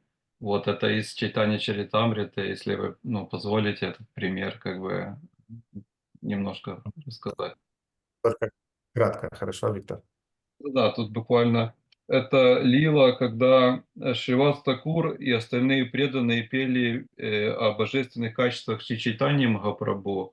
А Шри Чайтанья Махапрабху их отчитал и сказал, что это за пение, вы что, больше не хотите прославлять святое имя Господа? И тут прямо в следующем стихе говорится, что сватантра, это своеволие, что Шри Чайтанья Махапрабху преподал всем преданным урок, отчитав их за дерзость, и предупредил, что своеволие таит величайшую опасность для всего человечества. Если позволить, немножко прокомментировать, может, как-то это интересная история такая. Okay, so Prabhu was giving us a very beautiful verse about the situation with Sri Chaitanya Mahaprabhu, who got praised by people who were gathered in there. And he, instead of being happy for that, he asked why don't they want to praise the Lord instead of him. And he mentioned that such rebellious behavior of individualism, of which we were talking of, it's a great danger for the whole world and for whole world communities. And Prabhu would like to Gurudev to comment on this verse. Well, I said many things about that phenomena of independence, Svatantra, or на русском своеволие. Я сказал очень много об этом термине сватантра на русском, который означает своеволие. And devotees should have some intelligence. У преданных должно быть определенный интеллект. And they should understand that when your spiritual master, when your seniors, when your mentors are teaching you to do things in a certain way, you should follow. И когда старшие преданные, ваши наставники или ваш Гурудев учат вас что-то делать определенным образом, вы должны этому следовать. Guru Mata told me many times that when she was doing those cooking class courses, Гуру Мата очень много рассказывала мне, что когда она вела кулинарные курсы, she was giving the exact recipe. она давала очень точный рецепт. Maybe from the batch of 30 persons, maybe 2 persons were following exactly the recipe. И из 30 человек, может быть, 2 человека следовали точно этому рецепту. Others were speculating. А другие спекулировали. Well, I'll put a little bit more of that and more of that. I'll cut that because I like that. Ну, я немножко положу вот этого, а еще вот этого, добавлю вот этого, потому что мне это нравится. And as a result, in ISKCON, we don't have cooks. Practically, we don't have cooks in ISKCON. We have speculators, yes, but we don't have cooks in ISKCON in the whole movement. Why? Only because devotees cannot follow. Simply. И поэтому у нас в обществе в ИСККОНе нет поваров. Почему? Потому что преданные не могут четко следовать указаниям рецептов. Все просто. even I'm fighting for our halava recipe here in Bucharest for years, you know, for devotees just to follow the recipe, to do it exactly as it should be done. And even that is very, very hard to do. Я годами борюсь за рецепт халавы здесь, в Бухаресте, для того, чтобы преданные четко следовали этому рецепту, и все еще, эта война все еще идет, это очень сложно. Why? Because, you know, this independence, this unsubmissiveness is the hard core of a conditioned soul. Потому что это своеволие, это независимость, это очень тяжелое состояние ограниченной обусловленной души. And it takes decades, you know, to teach devotees to be submissive and to follow the recipe, because if you want a nice result, if you want a nice dish to be offered to the Lord, it should be done in the correct way. И на это могут уйти десятки лет для того, чтобы научить преданных быть покорными и смиренными, потому что если вы хотите, чтобы у вас получилось вкусное блюдо, которое вы сможете предлагать Господу, вы должны научиться следовать четким указаниям рецепта. Therefore, Lord Chaitanya was teaching his associates, you know, don't speculate. Do the kirtan in the way I taught you to do. И поэтому Господь Чайтанья учил своих соратников, не спекулируйте, пойте киртан именно так, как вас научили. I went to the artists' high school. Ходил в школу для художников. And there are two broad lines of artists. There are classical artists and there are avant-gardist artists. И есть два основных движения в этой культуре. Есть авангардисты и есть классические художники. So avant-gardist doesn't follow any rules. It's something like Raganuga Bhakti. И авангардисты, они не следуют никаким правилам. Это как Рагануда Бхакти. It's spontaneous art. Это спонтанное искусство. You don't follow the nature, you exploit the nature. So this is the motto of the avant-gardists or impressionists, cubists and other types of artists. То есть вы не следуете природу, вы ее изучаете. Это основной девиз импрессионистов, кубистов и других направлений художественных в этом Вы ее пути. покоряете. Да, вы ее покоряете.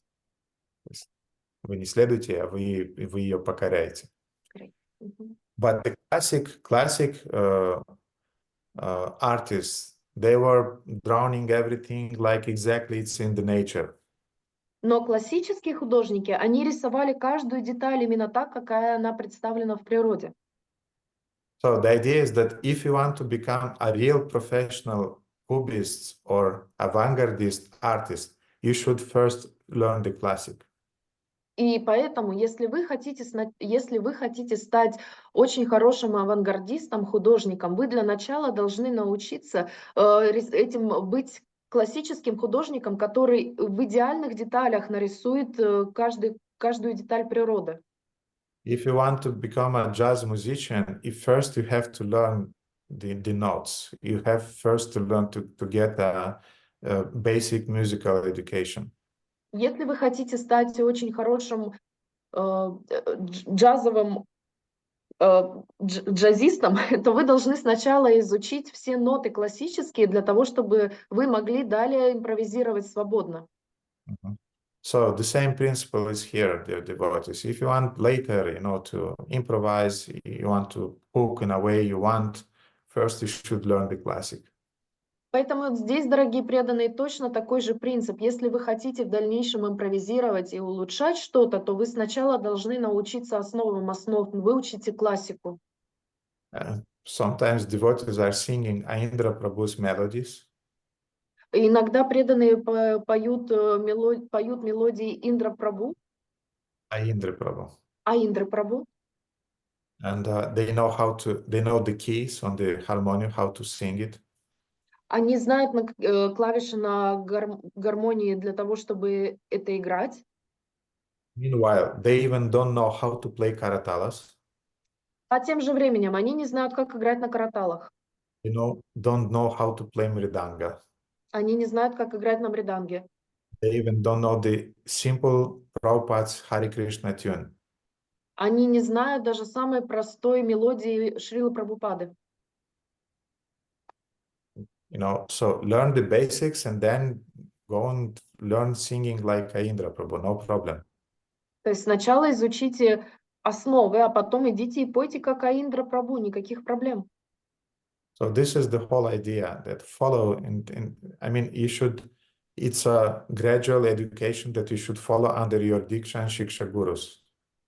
То есть это основное образование, которое вы должны следовать за своими Шикша и Дикша гуру. Это основа.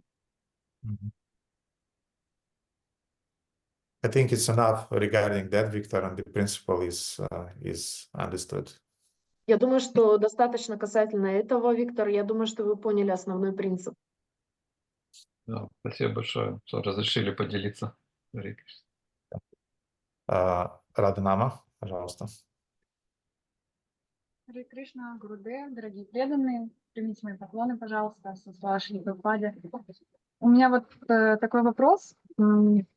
Вот вы упоминали про ачиман, но это я хочу понять в целом принцип.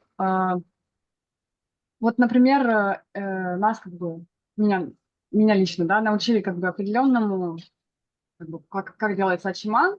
Я, например, всегда смотрела, как вы делаете ачиман, да, то есть вы капаете 3 капли, например. Мне всегда было интересно, вообще откуда это пошло, почему так. И вопрос, тогда пусть Дарья переведет первую часть, и я задам вопрос. The question is about Achaman. Mataji learned long ago how to do it, and she was looking at our Gurudev, how he is putting the exact 3 drops on his palm, and she wanted to know at the beginning why it appeared, why it's exactly 3 drops. И вот вы ответите, да? В смысле, что если ачаман можно капать только 1 каплю? Да. Я сколько смотрю, как меня научили старшие пуджари. То есть они ачиман делают. Например, в другой ятре я была, у них там еще к основному ачиману еще какие-то есть добавки там. Это в основном только браманы делают. И когда там возведите вокруг себя стену огня, там вот это вот. Я думаю, вы понимаете еще. И вот как в разных, в разных, так сказать, ситуациях делать ачиман. Вот непонятно. То есть мы следуем за вами, как ученики. И плюс еще, например, если мы в какую-то ятру приехали служить, то есть как нам быть? То есть мы следуем тому стандарту, который там. Вот вопрос. So Gurudev precised if it's about that you can also put only 1 drop during the Achaman. Radhanama said yes, and also Brahmanas have some extras like putting the wall fire in front of them and things like that. And also she was asking if we are going to another yatra and they have they're doing it in a little bit different way, how to proceed in that, because we are following our Gurudev and how he teaches us. So what is the right way after all of doing it?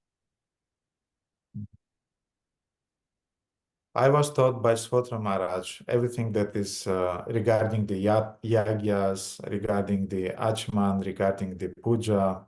I got it from Svatantra Maharaj. Все, что касается ритуалов, пуджи, ачаман, я получил от Сватра Махараджа. And I learned many things also from Shivaram Maharaj, definitely. Я также очень многому научился у Шиварама Махараджа, точно, определенно. But there is this, let's say, ISKCON old school of doing arati, doing puja, and the new school of ISKCON. Ну, давайте скажем так, что в ИСККОНе есть старая школа, которая делает определенным образом все эти вещи. И есть также новое поколение, новая школа, которая делает это по-другому. And I am aware that in time the Ministry of Education of Deity Worship is teaching devotees to do things in a proper way. И я осознаю, что это школа, которая учит преданных поклоняться божествам, она научит должным образом. Да, Министерство по поклонению божествам обучает все время преданных тому, как совершенствовать это служение. Old timers like me, for example, because we were caught in preaching, we were caught in doing devotees, we did not have time of perfecting our skills according to the requirements from the deity worship ministry. Преданные, как я, старой школы, мы были все время заняты в проповедовании, в том, чтобы приводить новых преданных в организацию. У нас не было времени стоять перед алтарем и исполнять детально все просьбы Министерства поклонения божествам, как это подобает делать. Therefore, this is one thing that I have on my mind. Это одно из тех, что я держу в своем уме. I would like to learn how to do things according to the standards of deity worship ministry in ISKCON. И я действительно хочу научиться, как должным образом нужно поклоняться божествам в соответствии с министерством поклонения божествам идеальным образом. Со стандартами, которые устанавливает Министерство поклонения божествам. And I would like to learn music also in a better way, to do kirtans. Я также хотел бы изучить музыку более подходящим образом для киртанов. I would like to learn playing mridanga also in a more perfect way. Я бы также хотел научиться играть на мриданге более идеальным образом. I would like to cook. Я бы хотел готовить. I can cook basic things, but I would like to learn cooking in a real way. Я имею в виду, что я могу готовить стандартные вещи, но я бы хотел готовить на более высоком уровне. So therefore, I want to encourage disciples. И поэтому я хочу воодушевить учеников.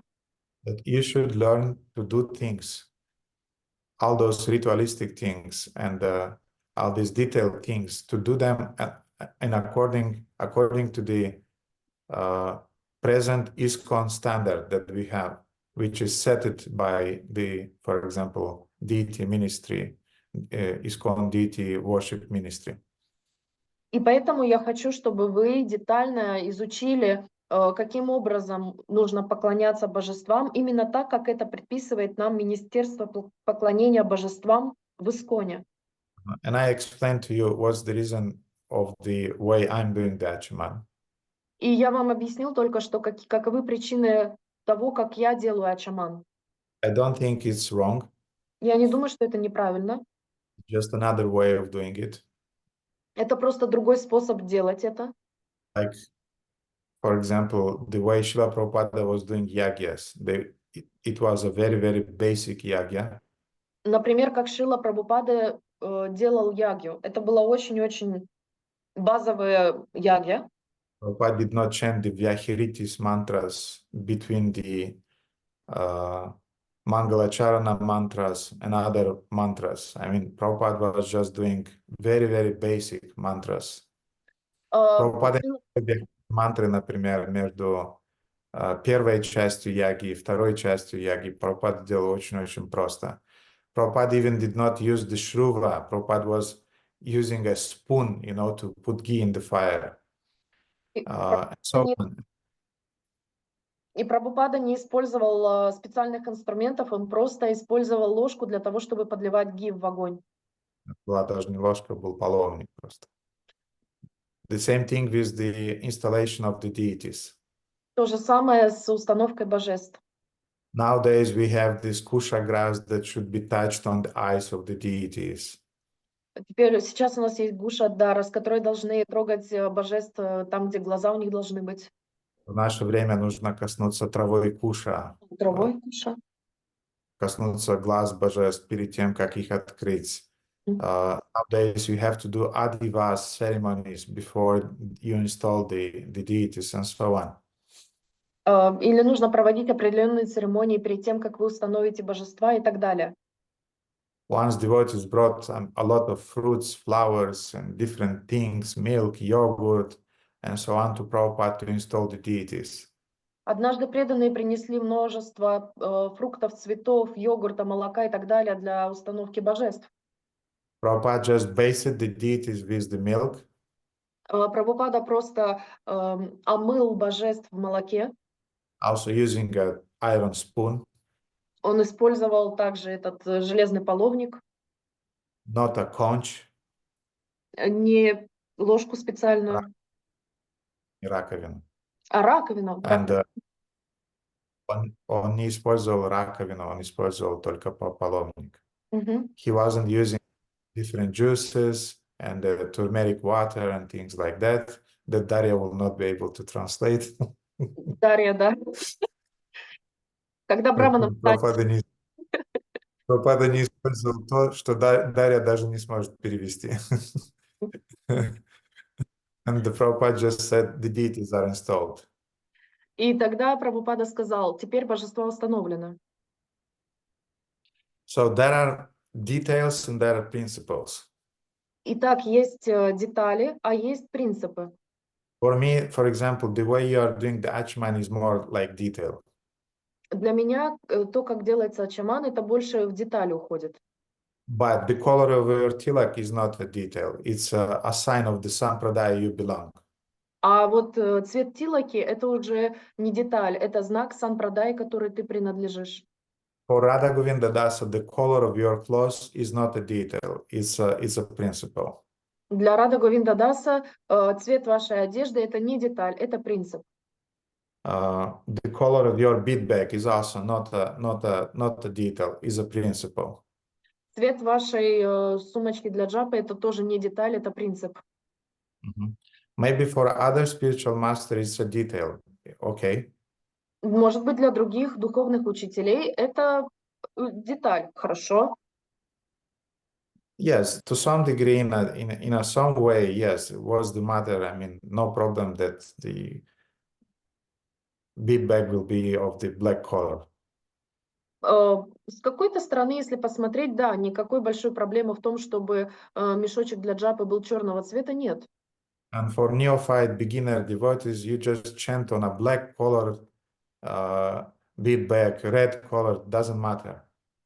И начинающие преданные, вы можете читать джапу в мешочке красного цвета, черного цвета, неважно.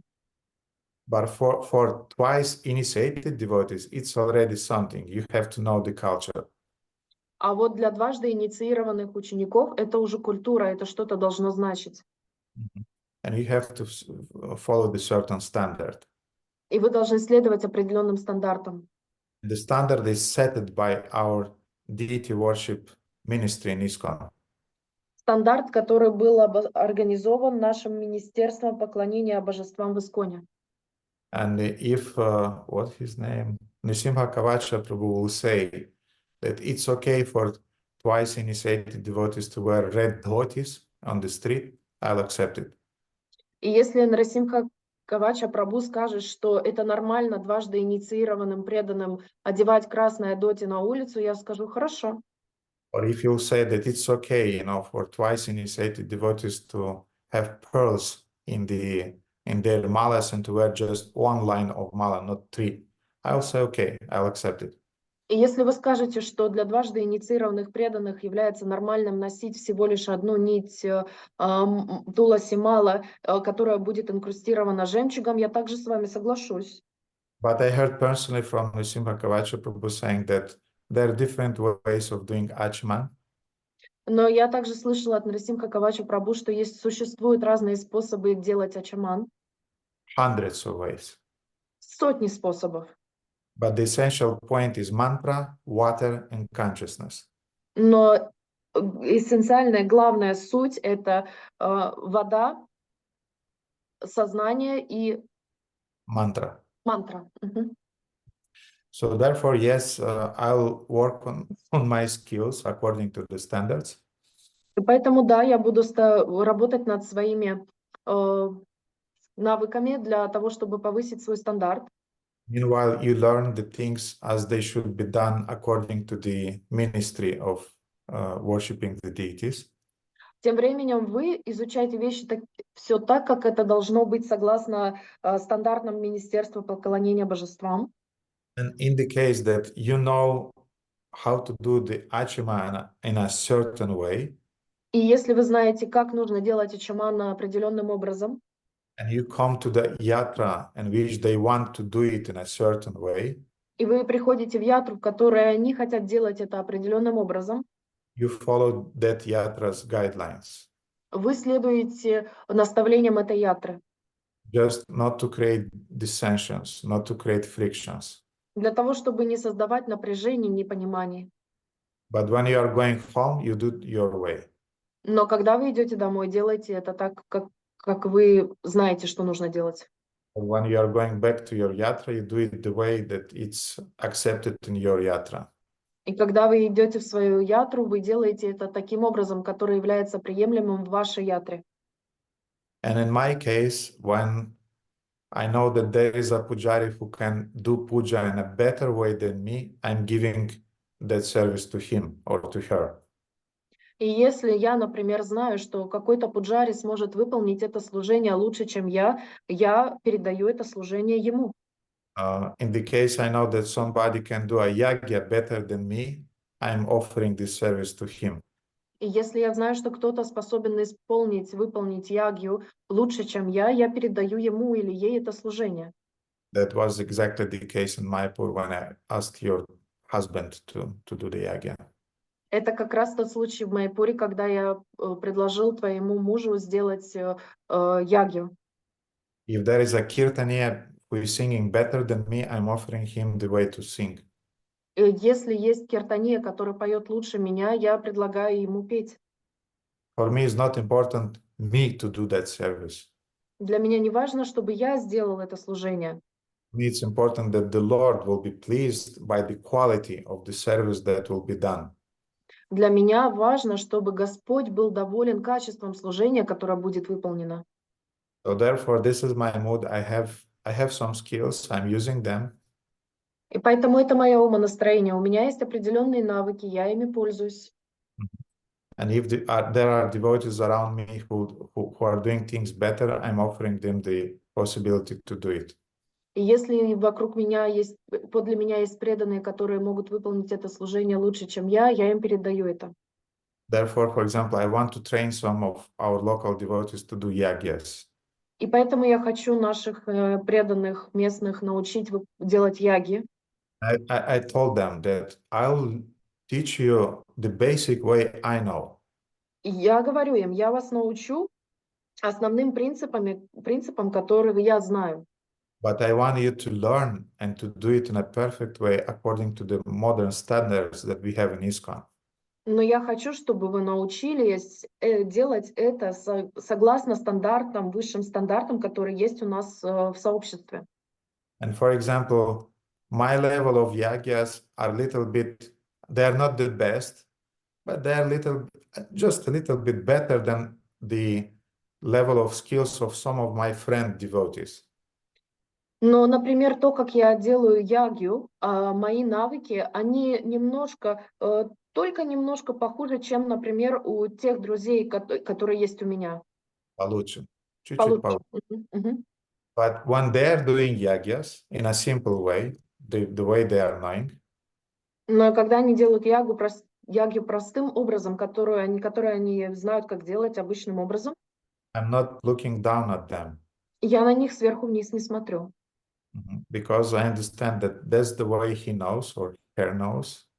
Потому что я знаю, что это уровень его знания, он знает именно так, как это нужно делать. And the most important thing is bhava, is devotion. И самое важное – это бхава, преданность. So, Radhanama, I hope I did not confuse you with my answer. Радханама, надеюсь, что я тебя не смутил своим ответом.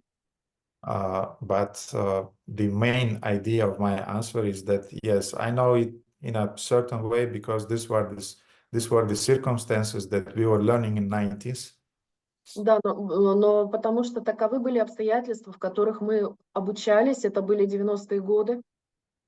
And you should learn it in a way that nowadays the Ministry of Deity Worship are teaching you to do things in a proper way. А вы должны учиться по стандартам, которые приняты сейчас в Министерстве поклонения божествам в ISKCON наилучшим образом.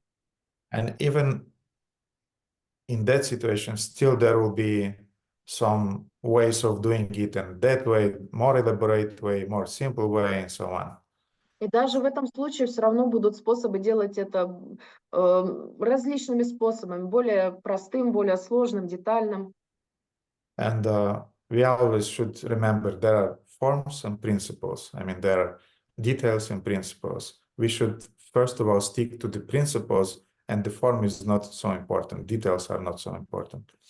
И мы всегда должны помнить о том, что существуют формы и принципы, или детали и принципы. И детали, они не так сильно важны, как принципы. Давайте, пожалуйста, сконцентрируемся на принципах. Спасибо большое, Гурушка. Да. Что-то еще по этому поводу нам или я ответил? В целом ответили, да. Единственный что момент, я просто помню, когда как раз у нас на Яге Джана Рисимха Прабhu, он сказал, что вот, пусть как раз все знают, как делать чиман, пусть каждый делает, как хочет, то есть как умеет. Вот, насколько это было правильное решение, или лучше, чтобы все делали.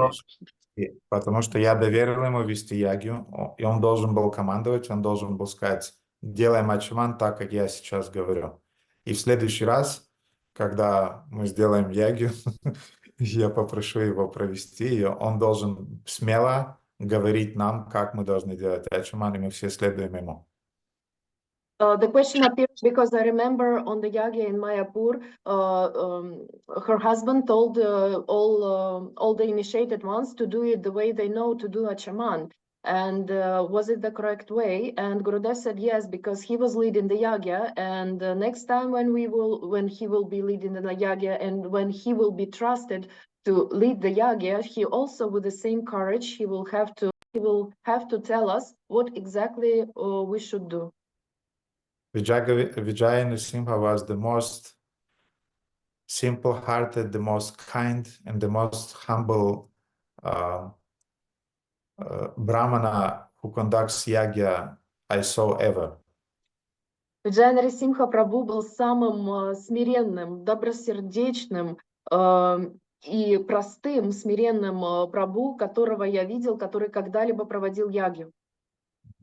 Therefore, if I'll have some other occasion to see how he is doing it, I'll definitely follow this good luck. Поэтому, если у меня будет еще одна возможность предоставить ему провести ягью, это буду считать это огромной удачей передать ему еще раз увидеть это, как он это делает. Because when a person is knowledgeable and he is humble, this combination is the most inspiring. Потому что когда у человека есть знания, и он смиренен, это самая великолепная комбинация, которую можно только себе представить. Therefore, next time I'll be more attentive and I'll insist, Vijaya Nrsimha, we do the way you say, not we want to do it. Поэтому в следующий раз я даже буду настаивать на том, чтобы Виджая Нарисимха делал именно так, как он хочет, чтобы это было, а не так, как мы хотим, чтобы это было. Спасибо, Гурудев. Спасибо всем преданным, которые помогали. Okay, dear devotees, it's a little bit late and we have to finish. Хорошо, дорогие преданные, уже немного поздно, поэтому мы должны закончить. Next Friday we will not have a program because we'll be in New Vrajadam and there will be the Vyasa Puja of Srila Shivaram Swami Maharaj. В следующую пятницу не будет программы, потому что мы будем в Нью-Враджадаме, у нас будет Вьяса Шиварама Махараджа. Vyasa Puja, Srila Shivaram. Мгм.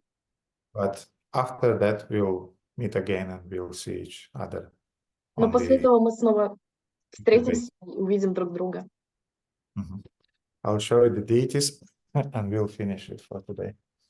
Покажу вам божество, мы на этом закончим сегодня.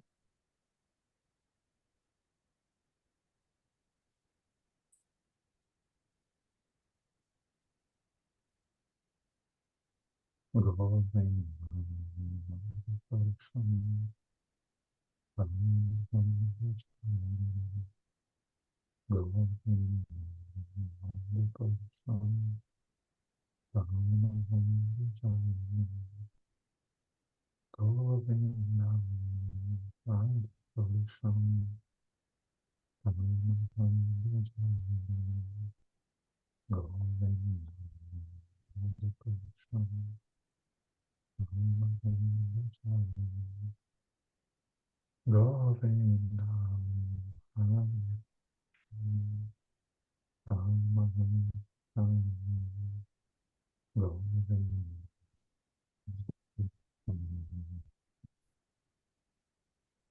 Матаджи Дарья, большое спасибо за перевод.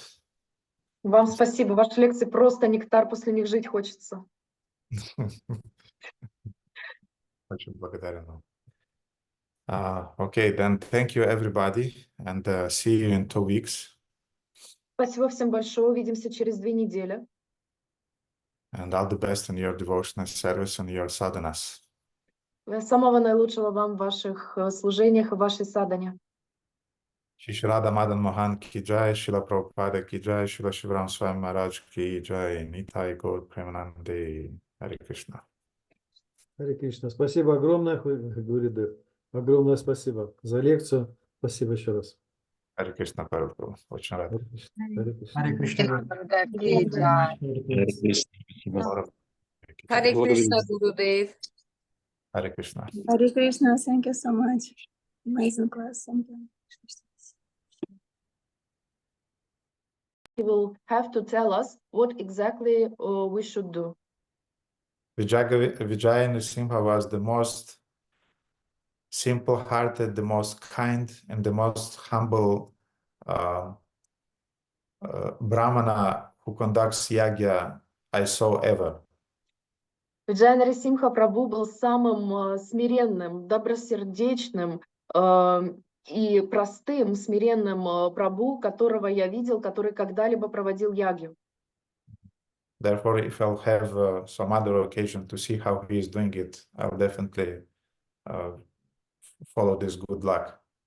Поэтому, если у меня будет еще одна возможность предоставить ему провести ягью, это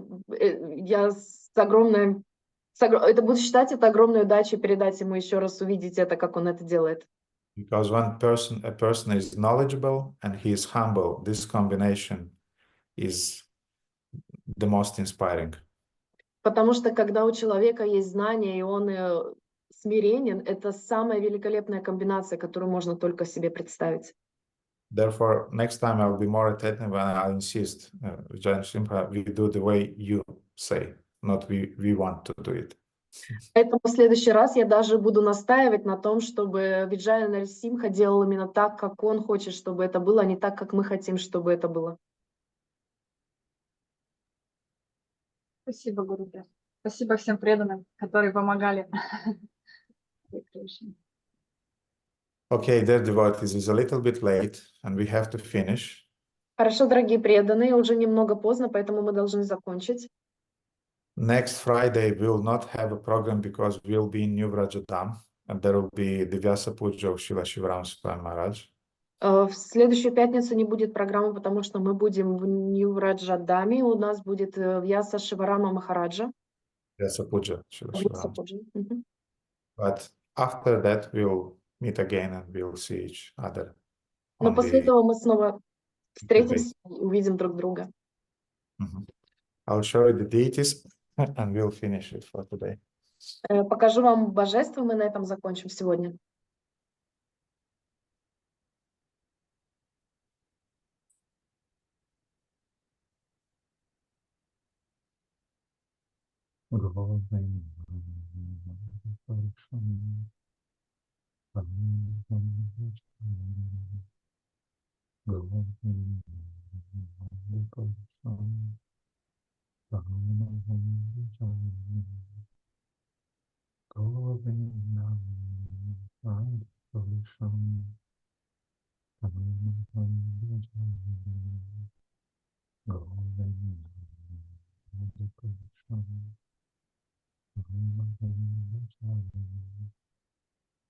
Govinda.